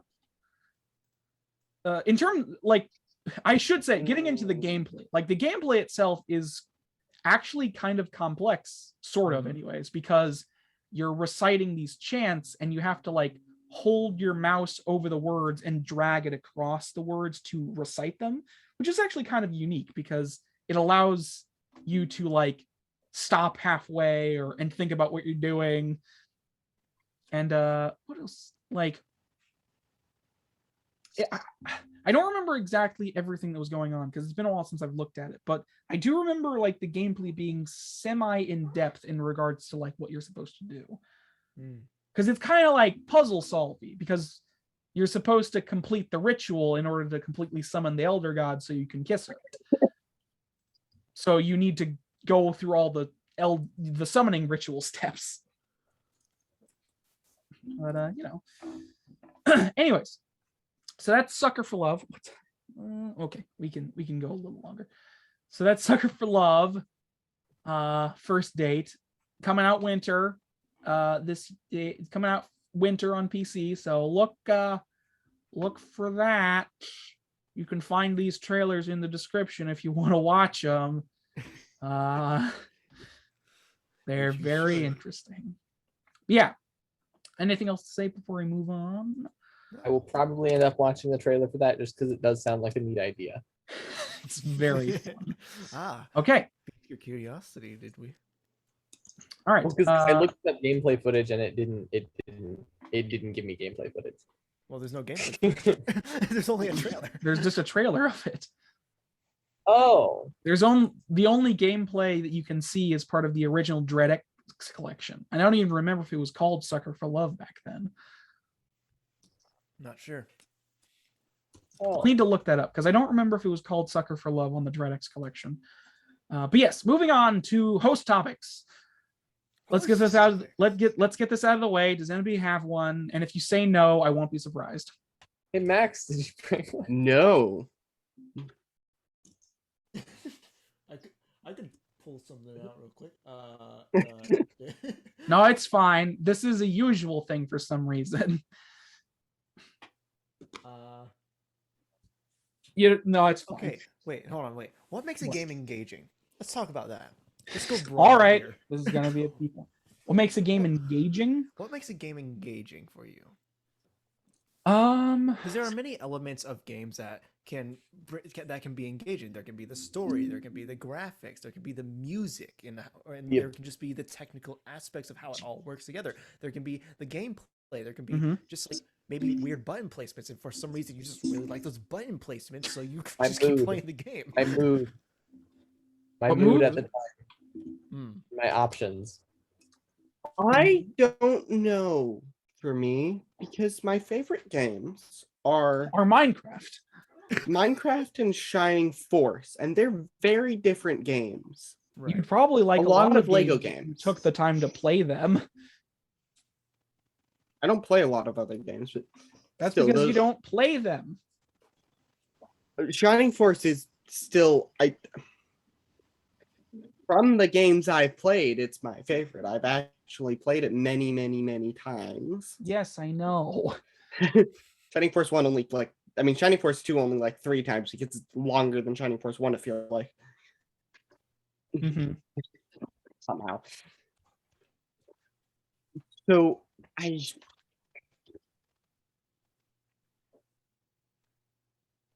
I don't know. So I don't have an answer. So how about like there's many aspects of how games can be engaging, but what are games that you find that like you've played and you finished, but there's nothing about them that you find engaging?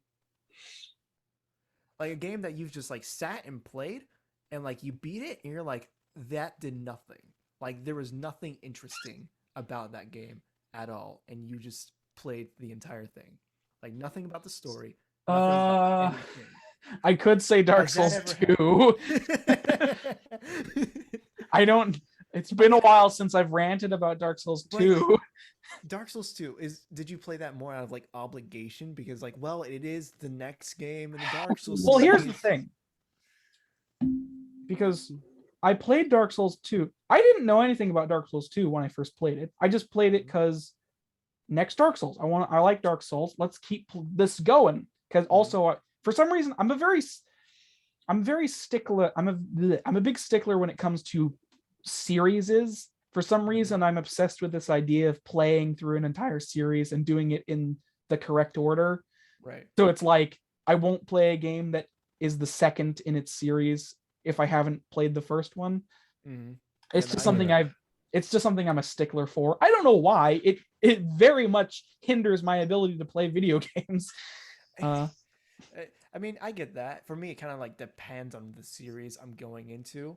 But I mean, like Assassin's Creed. Like I was like, yeah, Assassin's Creed looks interesting conceptually. I'll try it out. I tried playing the first game. I could not finish it. I hated that game so much, and so I just skipped. So I skipped to the second game, and I was like, it's pretty fun. Yeah, I get you, but that probably has more to do with how old it is now, and the fact that a lot of people really hated some of the boss fights, especially the final boss, from what I remember. Was that the first game or second game? I don't remember. Doesn't matter. The reason I bring up Dark Souls because I can't think of any other game that I've played through multiple times and have disliked every time. Because I'm just looking at my wall of games and it's like I don't know. I kind of like terrible things, so I'm not too much a stickler for quality because I'm a garbage eater. But in terms of engagement, I guess Dark Souls 2 was really the only thing that fits that bill of something that I just cannot mesh with. Right. Because I've tried so many times. Yeah, because there is that scale of enjoyment where you have you have the really good stuff, then you have the really bad stuff, and there can be stuff that's that's just genuinely really good, and then there can be stuff that's so bad it's good. But then there's that the middle mediocre point where it's not doesn't do anything really good, doesn't do anything really bad, where it's just that gray area where it really depends on your personal enjoyment. Yeah, because it is entirely a personal thing when it comes to Dark Souls 2, because there are things about it I do enjoy, and there are things part of me very much sort of weeps for what Dark Souls 2 could have been on a level that because Dark Souls 2 had a very troubled development history, for those who don't know, and a lot of the final game was basically cut out and lost. Basically, a lot of the final game never really came to fruition because there was a lot of stuff they were trying to do.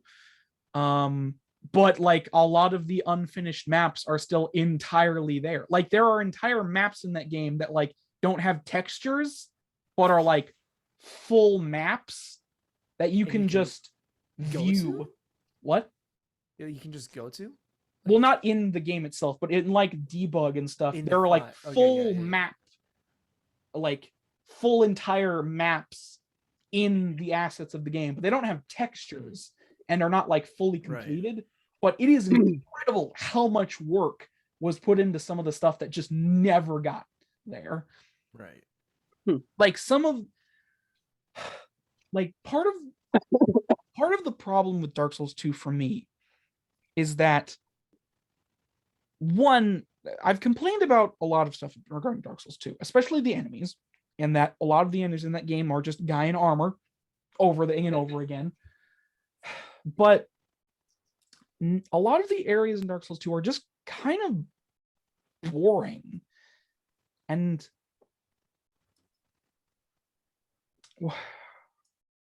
I don't know this. One of the biggest problems with Dark Souls 2 that I personally have is I suppose,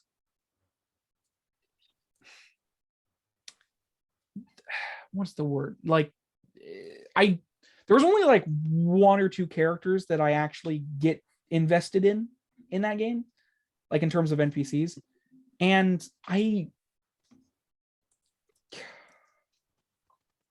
don't know. It's hard for me to... Nothing else really works for you. What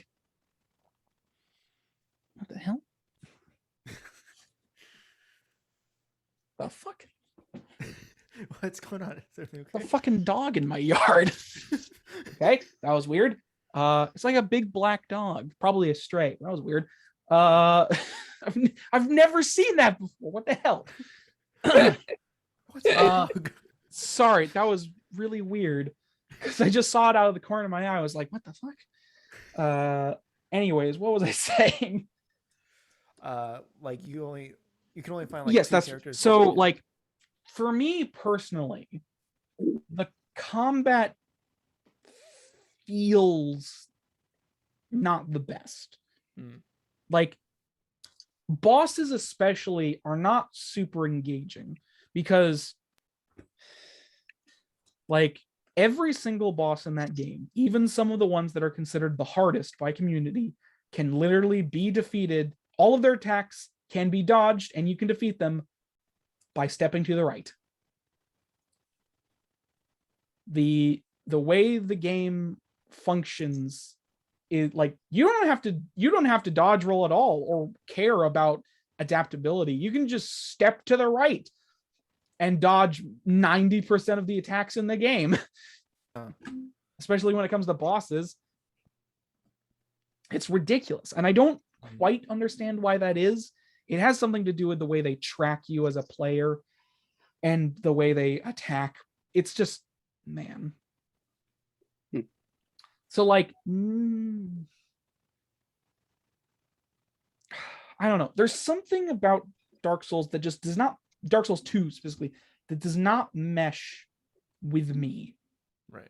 And it's at such a primally deep level that I physically cannot explain what it is. Yeah.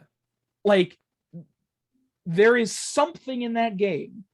There is something about Dark Souls 2 that just I cannot deal with. And I don't know what it is specifically. Some of the game is kind of boring to me. I don't know.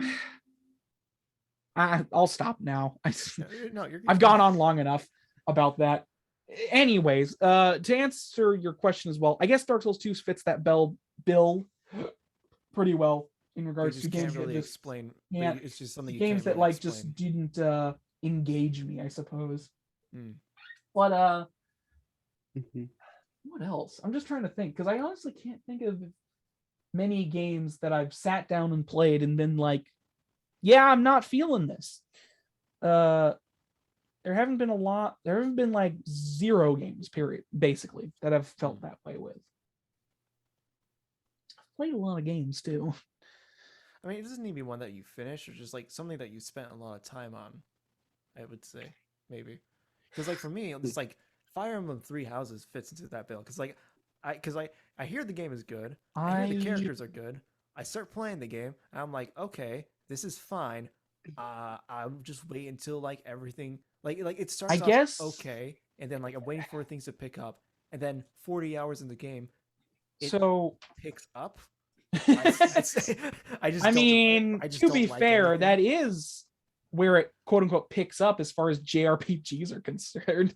Yeah, but it's just that like for me, it's just like none of the characters. No, there was only one character that I only was mildly invested in, Mm-hmm. but the way the game was made, there's not really room to develop the characters that much, and everyone literally only talks about the plot, and so everything's so plot focused. But you have these characters that have the potential, and there's signs of saying that they can be very much deeper characters, but they only do the bare minimum, and then they expect you to care in the third act of the story, which is when basically all the friends you made have to go kill each other. And so you have to go kill the friends you've made. Or me, literally, I'm just like, I don't care about anyone. The only person I care about is already on my team, so I just make sure they don't die. And even then, I don't really care. Right. But It's like- what was I gonna say? It's a game that like everyone that I've heard talk about it loves the characters, and they all love Yeah. the thing. That's like the main thing about the game that I everyone loves. And guess- for me, it's just like I just don't feel it. And the rest of the game is like That's fair. it's functional, it works, but I just don't feel any of it. Like I'm not a fan of the combat. It just doesn't work for me. But I'll go through it if the story is interesting. But 40 Mhm. hours in, and I feel like, is this it? is that all this game does? Because it doesn't really do anything very interesting. Maybe it's because I have played other games before that have done things similar to it very well, but I don't know. Yeah, I get you. Also, there's one thing that I just remembered is that in terms of like engagement, any game that becomes too grindy Yeah. for me, and that's probably a very like, nobody likes grinding. But for me specifically, it doesn't necessarily have to do with the game. It has to do with my own personal way I do things. Right. Because I'm not necessarily a completionist, but I am an insane person that when a game has like a bunch of weapons you can choose from, I'll be like, I'll upgrade all of them to the maximum because who knows, maybe I'll play with it. So I intentionally sometimes make things more grindy than they would be otherwise. Yeah, because of your because of your play style. But like that's on me. But also just in general, after a while, grinding away at the same stuff just kind of gets boring. Yeah. Which makes sense. Thankfully, the gameplay of Monster Hunter is enjoyable enough to get me through it. I'm not talking specifically about Monster Hunter, but it did come up because that is one of the examples of upgrade all weapons, get all weapons, must get all weapons. Yeah, I still haven't tried Rise, so I don't have the time or money, so But yeah, that was I suppose. And Matthew and Devin can't answer the question, so I can answer the question. What did you go for then? I would say what really makes a game engaging is the ability to play the same gameplay loop over and over and over and over with some amount of dynamism. Right. For you personally. For you personally? Mr. Plays Minecraft during a podcast. Is that what you were doing? What? You've been like staring so intensely at something. I'm like, what is he okay? I don't want to say anything. Yeah. What? Hey, no, don't do that. Why do you have permission to do that? Okay, I'll stop. Wait, how do I stop? Wait, stop. How do I stop? Oh, there we go. Okay. At the top. Okay. Oh no! That's what you get for goofing off. Oh, my bed was destroyed though. There's only one guy left and he has to take. Okay. All right then. Anyways, but yeah, that's fair. What about you, Matthew? Got anything? I was gonna say one game.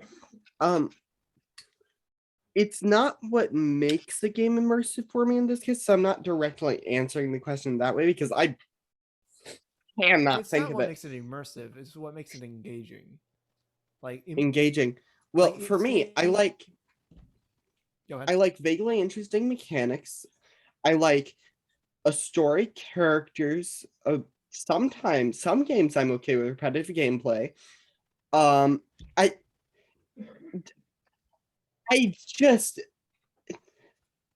don't know how to answer it. That's the problem. Like for you, like when you play games, do you like kind of like turn your brain off or no? It depends on the game entirely. Okay. He doesn't play enough games. Or maybe he plays too many. No. Definitely not that. We gotta make you a variety gamer. Come on. Come on, you want to stream? Just stream every video game ever. Here, well, I'll just grab all my Switch games, throw them at you through the screen. Oh, don't do that. Throw them at your screen. I hear it work. Do not break your webcam. All right, so yeah, that was a fine little host topic that got me to rant about Dark Souls 2 again. Yeah, hey, anything to get you to talk about Dark Souls, I guess. I really don't want it to be my only thing, but damn, is it the only game I've played extensively recently, which is not a good thing, because the last time I played Dark Souls was like a couple months ago. It's very unfortunate. You've been playing a lot of video games recently. I haven't. That's the problem. I did platinum Dark Souls 1, but like that's something I did a long time ago at this point.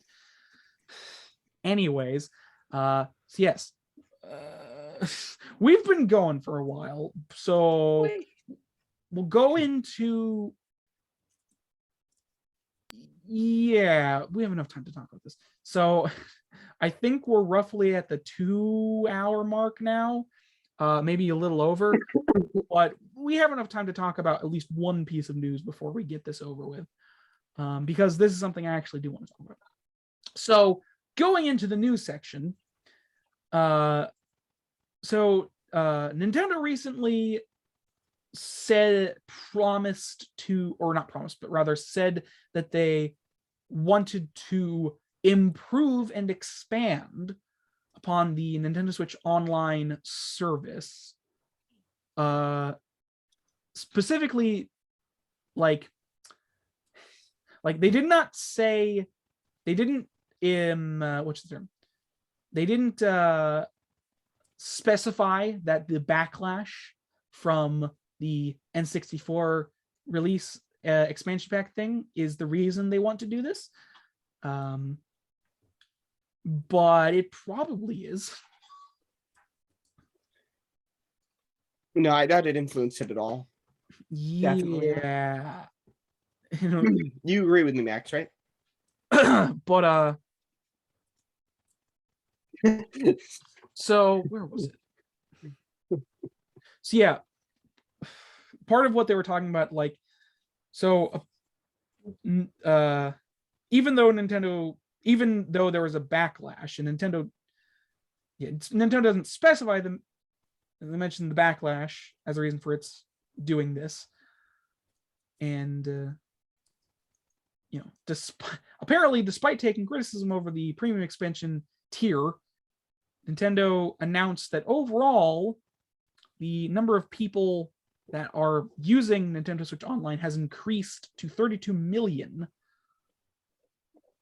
Has now exceeded 32 million, which is about, it's up 6 million from last year this time, which is not horribly surprising, even though Nintendo's online policy has always been terrible, considering the Switch has been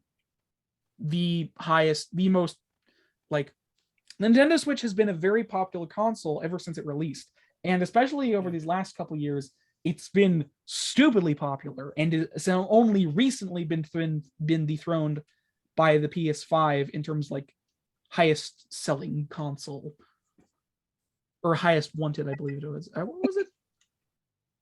Did the PS5 outsell the Switch? It's not outselling, but like, where was it? Just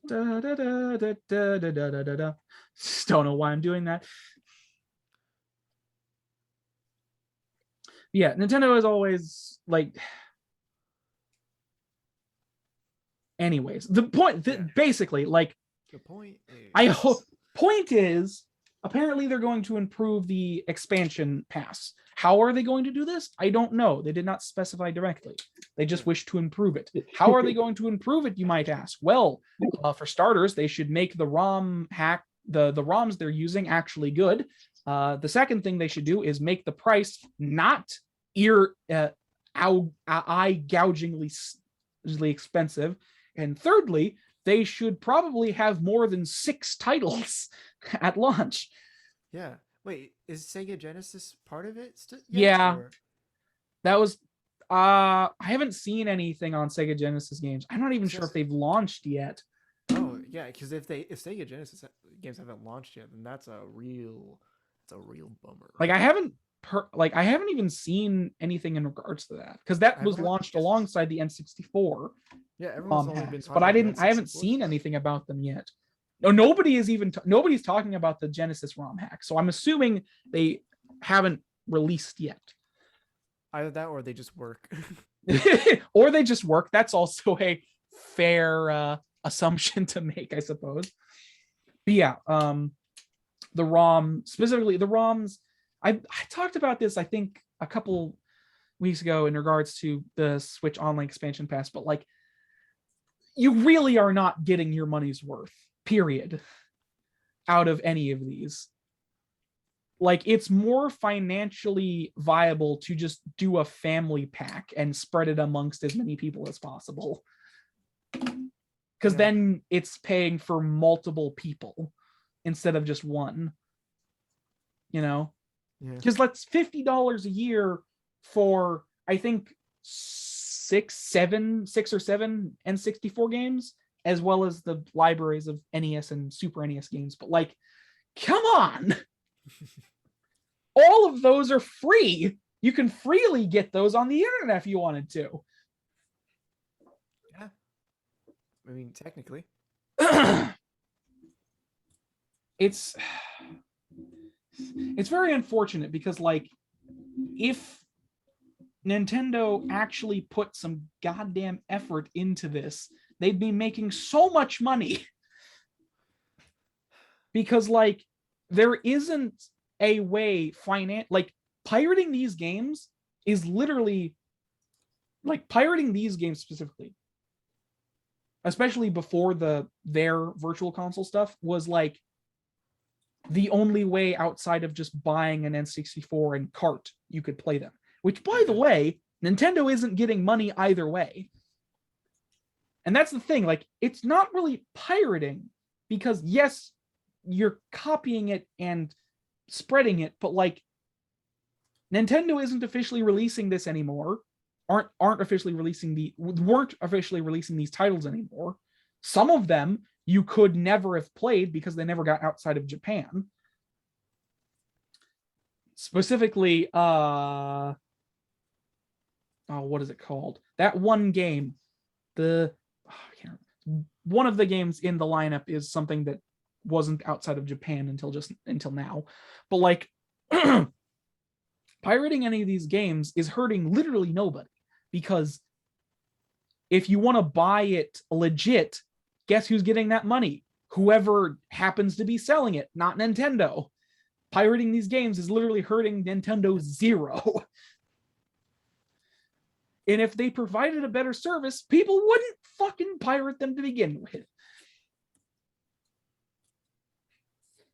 Like, seriously, they have the money and ability to have launched it with more than like 7 games, but they just didn't. Yeah, I mean, and also, not to mention the ROMs being like weird and terrible in regards to both how they control, which is not entirely their fault because of how the N64 controller was designed, but like, there are texture glitches, and like, they removed some stuff and atmosphere changes. Like, yeah, I haven't looked into it that much, but it's just like, the expansion pass is real bad because the ROMs, especially Ocarina of Time, which, you know, is probably the one most people were getting for anyways, because it's one of the most loved games, period, of all time. And like, a lot of the fog in that game is removed, like, because the fog that was there because of technical limitations, but also for atmospheric purposes, a lot of the fog is gone, so everything is a little weird and crisp. There are some weird texture glitches in certain locations. Also, the water in the Dark Link boss fight arena is no longer reflective. It's just an opaque water, weird water texture. It's really baffling to me, because like, I don't personally understand how any of these ROMs could come out weird and broken, because fans have been doing it perfectly for the past 20 plus years. Yeah, Nintendo has even remastered the Ocarina of Time on 3DS. I mean, Yeah, they remastered. Well, that was a complete remake, to be fair. oh, was it? Okay. There was Ocarina of Time 3D. It was a complete remake. Oh, okay. Well, They did. still. There have been multiple re-releases of Ocarina of Time, though, because there was a remaster for the GameCube and the Virtual Console on the Wii and the Wii U. And weirdly, every time they re-release it, it just gets worse. Every time they re-release it for Virtual Console of any kind, it just gets worse than it was originally. And I don't know why. I just don't understand. Because it's like, this is what I don't understand, especially for people who defend these companies for these practices. It's like, I get that, like, overall, like, money. They need money to do things. And if they're not getting money, then they can't do things. But they're getting money. They're the highest grossing company, at least game company, in Japan, period. Mm-hmm. They are not on the level of Disney, but like Disney is one of the highest grossing companies in the world, period. But like, they still have the money to do this. It's not like, I don't know. It's like when you look at Game Freak and you talk about like the Pokemon games and how. Well, to be fair, in Game Freak's case, most of the money they don't even get, because most of the money comes from merchandise, and they don't get any of that. Right. Not to mention that for, I believe it was 5 years in a row, they were forced to make a Pokemon game each year. Mm-hmm. And they just did not get a lot of time or budget to make those. Right. And with Pokemon Sword and Shield, most of their development team was working on a separate game. Right. Which was Little Town Hero that nobody talked about or remembered. And then you also need to think that like Nintendo gets a portion of those earnings as well. I mean, Nintendo owns Game Freak. They own Sora Limited, which is Sakurai's company that makes Smash Brothers. Like, they own all of these companies that are making these games that are giving them a shit ton of profit. Right. Especially with the release of the Switch, which has just been printing money for them. Right. Like, it is actually inexcusable that they would release these things in this state. It, like, this amount in this state for this amount of money. It is actually inexcusable. Yeah, but the thing is, I bet most people got the Switch Online expansion probably just for Animal Crossing. Well, yeah, that's another weird thing. They gave you DLC for Animal Crossing with it. And that baffled me. That was the first time I'd ever seen an expansion pass for online include paid DLC, which you can buy separately, by the way. But you can buy it separately? Yes. Oh, I didn't even know that. You can buy it separately. I don't know why they included in the expansion pass. Not everybody's going to have Animal Crossing or care about the franchise. I'm going to fact check this. No, you can buy it separately. I saw it. Fairly certain anyways. Regardless, it's just very strange. All of it is very strange. I've talked about this before, but it's just very... God! It just makes me angry and frustrated because they have the money for it. They have the money to do it. Why aren't they doing it? I suppose that's the same argument you could make for Disney. It's like, they have the money to make good movies. Why aren't they making good movies? Because they want the money. Wait, the Animal Crossing DLC is already $25. So yeah, probably half of the expansion pass is going towards that. Yeah. It just makes no sense. It doesn't make sense. And not everyone...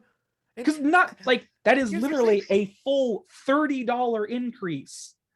Yeah, and just for N64 games. And I think I don't think the demographic that want the N64 games and the demographic of Animal Crossing have too much crossover. I mean, they have crossover in that they're like, they have crossover, all Nintendo fans that possibly would play the same games, but like, overall, just including DLC with an online expansion pass in general is possibly the strangest move I've ever seen.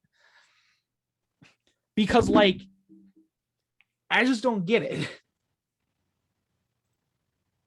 You just don't understand their tactical genius. Yeah, you're right. Yeah, they're technical genius to not get me to buy it. It is possibly the most Nintendo thing Nintendo has ever done, though. I will give them that. It is a very Nintendo move of them to do something like that. Oh, there is a family membership for the expansion pass. It's $80. Yeah, that's what I was saying. It's more financially viable. It's more financially smart to get the family pass because then you can just give it to like as many people as you want. Isn't it upwards of like 5 people or something? Like, because you can have multiple people with different systems 8 people on the yeah. same family pass. Yeah. So my it's more financially smart to have the family pass because multiple people are getting it instead of just one person for like $50 a year. It's ridiculous. Anyways, But I mean, the one thing I can say is that wait, is it cheaper than what PlayStation's offering for PlayStation Now? no. I Okay, never guarantee it's mind. not. Let me Google that real quick. I'm pretty sure PlayStation Now is probably like $20 at most, and that's probably a year. Oh, $10 monthly. Okay. Yeah, $10. I mean, like, $10 monthly. I didn't even. Okay, I'm gonna consider that. I mean, yeah, PlayStation Plus has always been a pretty good deal. PlayStation Now is just like a different How much is PlayStation extension of that. Plus? What? How much is PlayStation Plus? I don't know, probably like $5-7 a month if that's 10. I don't know. Wait, do they do so? No. Okay, PlayStation Plus for a year is $60. Yeah, but I'd like to point out, since Sony initiated that PlayStation Plus, you got free games monthly. Yeah, you get 2 free games monthly. So 2 free games a month, like 2 free entire games, not ROM hacks that you can just get off online if you want. 2 entire free games monthly. And like, here's the thing.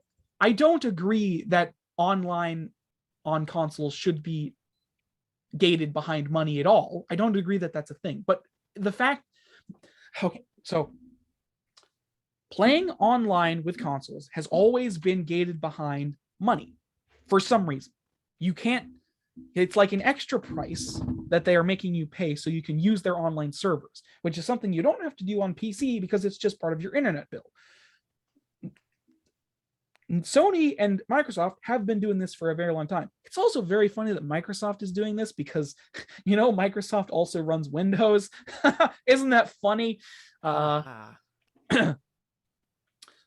funny how they don't port their games to PC for sometimes. Yeah, Nintendo has not done this until the Switch. Yeah. The Switch is the first time they made you pay for online. Wait, but did they do that for the Wii U for Splatoon? No. Oh. Nintendo Online has been free until the Switch. Oh, okay. I know for a fact that that has been the case. Because I used to play online Monster Hunter on the 3DS, you know, on occasions, and that's completely free. The servers might be down now, but you know, that's just how the world works. But like, if we're going to be forced to pay money for these services, at least give us something worthy of it. Because the PlayStation Plus games, that's like, sometimes it can be like $60 games, or sometimes low. Like, that's 2 whole free games a month, which, depending on the price of the game that you get, rackets, like, price-wise, that's like very good. Right. And usually they're AAA games. So I mean, yeah. And then you have Microsoft, which like gives you access to a bunch of backwards compatibility games and stuff from like the Xbox series as a whole. And it's like, are these things worth what I'm paying? Maybe, maybe not. But they're better than what Nintendo is giving you, which is almost nothing. Anyways, I think I've ranted enough about that. Anything to say, you two? No? Cool. That's fine. I don't know what to say in this game. I'm just like, yep, I'm just listening. That's fine. Yeah, Oh. it's yeah. I've always thought that Nintendo's online service since the Switch was terrible because what you were getting was always bad. I mean, when it first launched, you only had access to NES games and they were slowly adding them. And then they released the NES games and then they were slowly adding them. And now they've released N64 games and now they're slowly adding them. Except now you have to pay $30 extra a year for it. Their fucking online servers aren't even that good. No, they're not.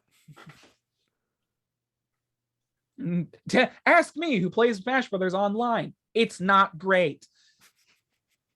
Frequently, you will have button input lag and actual lag. And sometimes you'll just get disconnected altogether and then get a penalty for it for some reason. Yep. And imagine if you even have bad internet like me. Oh, Yeah. it's even worse. It's real bad. I don't play anything online. I have pretty okay internet as far as I'm aware. But like, it's just, you know. Anyways, so yeah, Nintendo is apparently going to improve and expand upon that. Don't know how. They haven't really said anything about it, but hopefully they'll at least add more titles, and if not, at least hopefully just cut the price in half.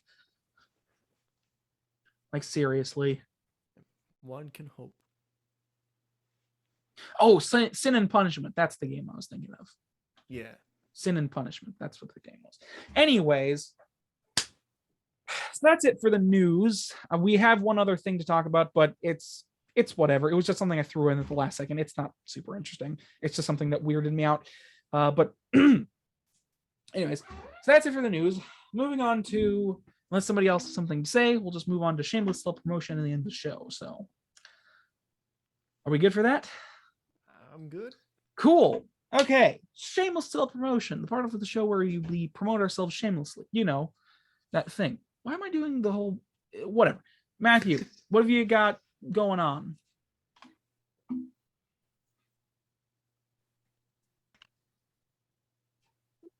All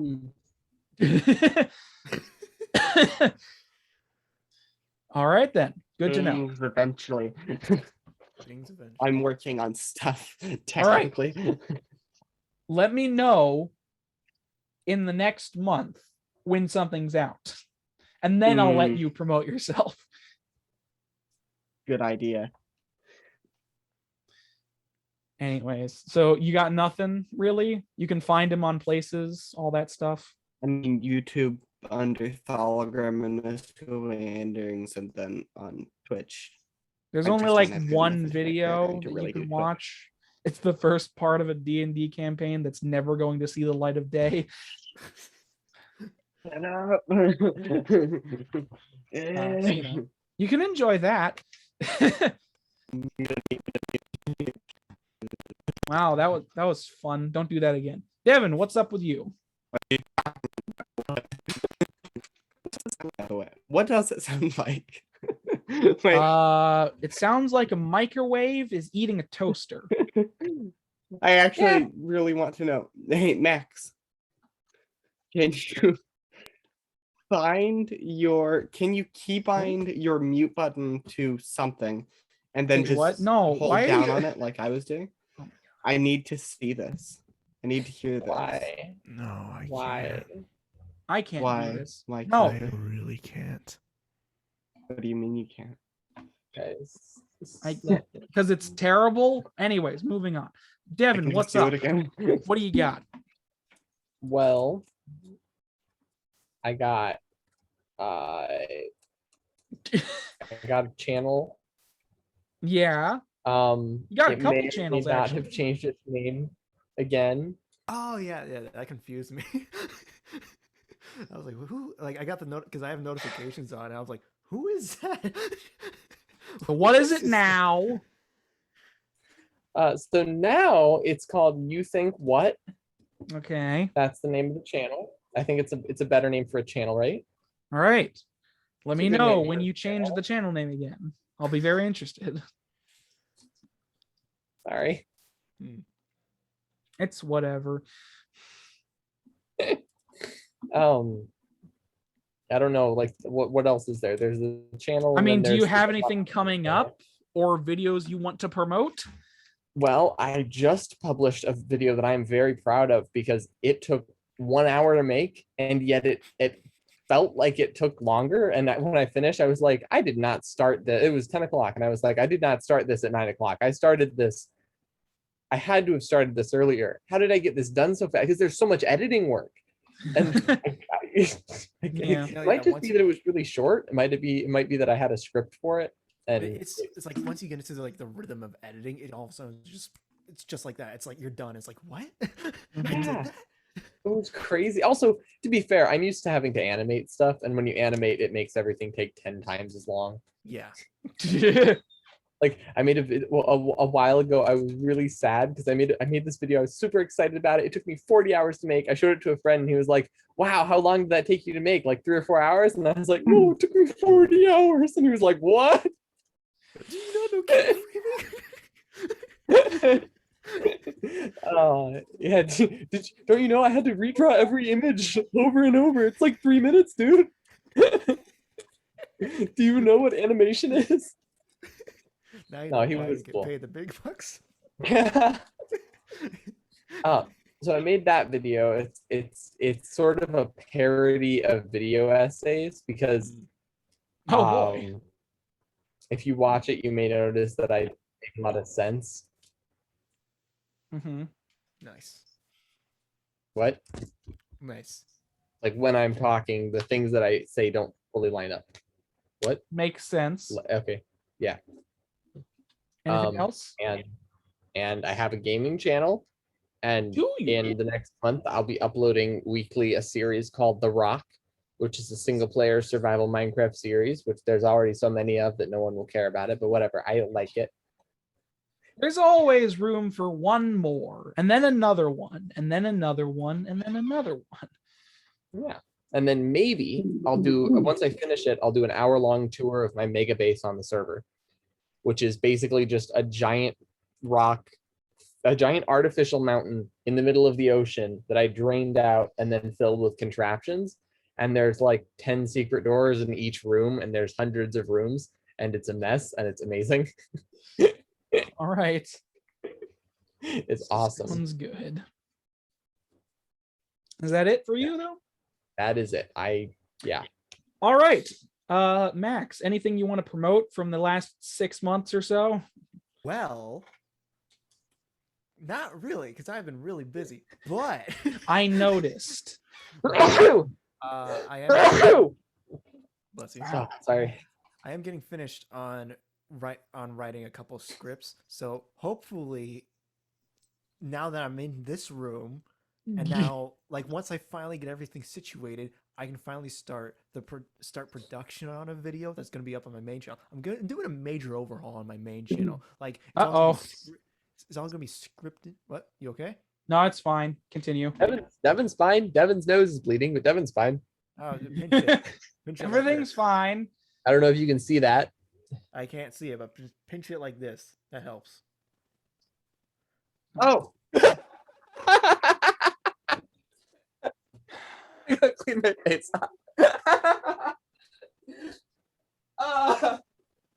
It's Why too would he late do for that? this. Halloween's over already. Jeez. Devin, Oh God. All right then. So what are you doing? So yeah, hopefully in the next month or so, I can start production on the Star Wars video, on Star Wars on DS video I was talking about. Mm-hmm. I basically got everything. I got all of the pre-production done. I just need to just do it. I just need to find time between my two jobs to actually do it. So, some point that'll happen. Mm-hmm. And then I might, now that I'm in here and now that I have more privacy, I may try to stream on my second channel. Not gonna promise anything, but I may. What are you gonna do? Open fucking gotcha packages? I don't know. I don't know what I'm gonna do. try to open the stream. Try to I'll open the stream. Try to open the stream with my 0.1 megabit per second internet. Fine. Just, hey, are you going this way? I don't know. I'll try doing One stuff. frame a second. Yeah, I don't know. I'll try messing around on my second channel a bit at some point. But yeah, main focus creatively is making that Star Wars video and writing a few other things that hopefully will see the light of day someday. Right. 10 decades, a decade later, Where finally can, uploaded it. yeah, where Yes, can my- people find you? My main channel is Dillian Criker. You can find it on YouTube. And then my second channel is called Dillian. You can find it on YouTube. Not confusing at all. Nope, super not. No. Was No. was there any videos you uploaded period that you just want to promote? I scrapped together a dumb video on my second channel because I was tired and I'm like, you know what? I just want to practice editing a little bit. So I quickly filmed something and edited it, and it's really rough because I was trying to remember how to use the software again because it had literally been months since I touched it. So Wow. Mm-hmm. you okay there, Devin? I'm fine. It's just gushing. That's what happens It's when you have a gushing. blood nose. These dudes, guys. Not normally. It normally drips Can you please drip. clean your face more? Is I mean, there any way you can do that? Why did you do that? Just imagine I've been eating ketchup. Halloween's already over. Okay, it's too late for this. It's like 6 days I after slept through Halloween. Halloween. I slept through Halloween. Okay. I was sad. I was so tired and so miserable because I really wanted to go out for Halloween this year or do anything because it was really exciting. There were so many people outside just going around and it was so cool. And Yeah, I purposely didn't go out, so I was just like, okay. Mm-hmm. Oh yeah, we Yeah. went on a walk on Halloween and we All found right. it interesting. Basically, everyone was just sitting outside handing people. yeah. All right. Then. Community. Yes. Okay. Yeah. So that's it for you, Max. Yep, that's it. Okay. Moving on to me because this is fucking is getting very long for some reason. Yeah. I don't know why. What have I got coming up? Nothing in particular except this podcast. Ha. Yeah, you can find the podcast on the thing you're watching it on, which is either the YouTube channel or the SoundCloud channel. I don't know why I upload to SoundCloud. I thought it was a good idea. Probably isn't, but maybe it is in the long run. Who knows?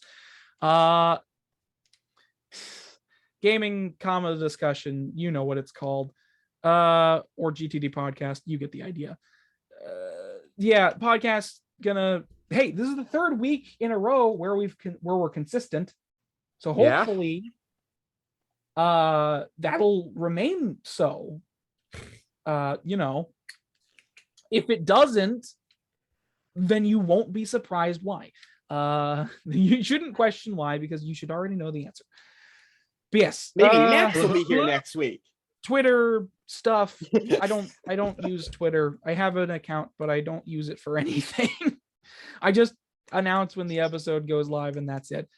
And yeah, that's really it. I can't make a promise on videos. I have some ideas bouncing around in my head, but nothing Devin, to drink do. water. What? I will. I just 1 second. There's some blood on the desk, and I need to clean that up first too. Right. Well, you can get to doing that because that's the end of shameless self-promotion because that's all I have. Just the podcast will continue to be uploaded as usual. Maybe it won't be as long as this one going forward because holy shit. But I don't know. stuff. I like to talk. It's whatever, man. I get it.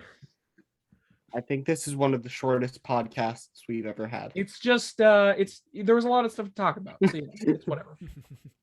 But yes, that was shameless self-promotion. Moving on to the end of the show. So, I really wish there was a better way to transition to the end of the show it's really weird and awkward. End of the show. Yeah, but Haha, we're at the end of the show. oh my god. That was just a Yes. sound of noise. So thank you all so much for watching this episode of the GTD Podcast. Do all that stuff that makes people know about it. You know, all that stuff, that nebulous stuff. Like the liking and the faving and the watching the video and sharing it with your friends, all that stuff. You can do that if you want. Or don't. I don't really care. Do it. I don't know. No. I feel like I could be wrong, but I think you're the most popular person on here, Max. All of the What? episodes that have the highest view count are the ones with Max in it. So, What? Oh, you know, that's because Max. That's because he knows what he's talking It's because about. Max is. It's because when Max is here, it's not a one-sided conversation. you know, you're not entirely wrong. Provide, Who knows? no offense, but then provide some input, maybe. We don't know what I we're don't talking know about. what to say. That's fine. But yes, Here, Max, I have something for No, you. no, You- stop. Okay, We're in. okay, I'll say we're it in the after the show. outro. I'll say it Stop. after the show's over. We're in the outro. Stop this. Okay, I'll say it after Yes. the podcast is over. I'll say it after the podcast. Like I said, thank you all is so over. much for watching this episode. All that good stuff. See you next time at some point in the future time space continuum, whatever. Share us with your friends or your enemies. I don't really particularly care. Whichever works best. So you know. Give us exposure, please. Yes. Please give us exposure. We're very lucky to get it. Anyways. All right. Bye. Yeah, Okay, Bye. bye. Endings just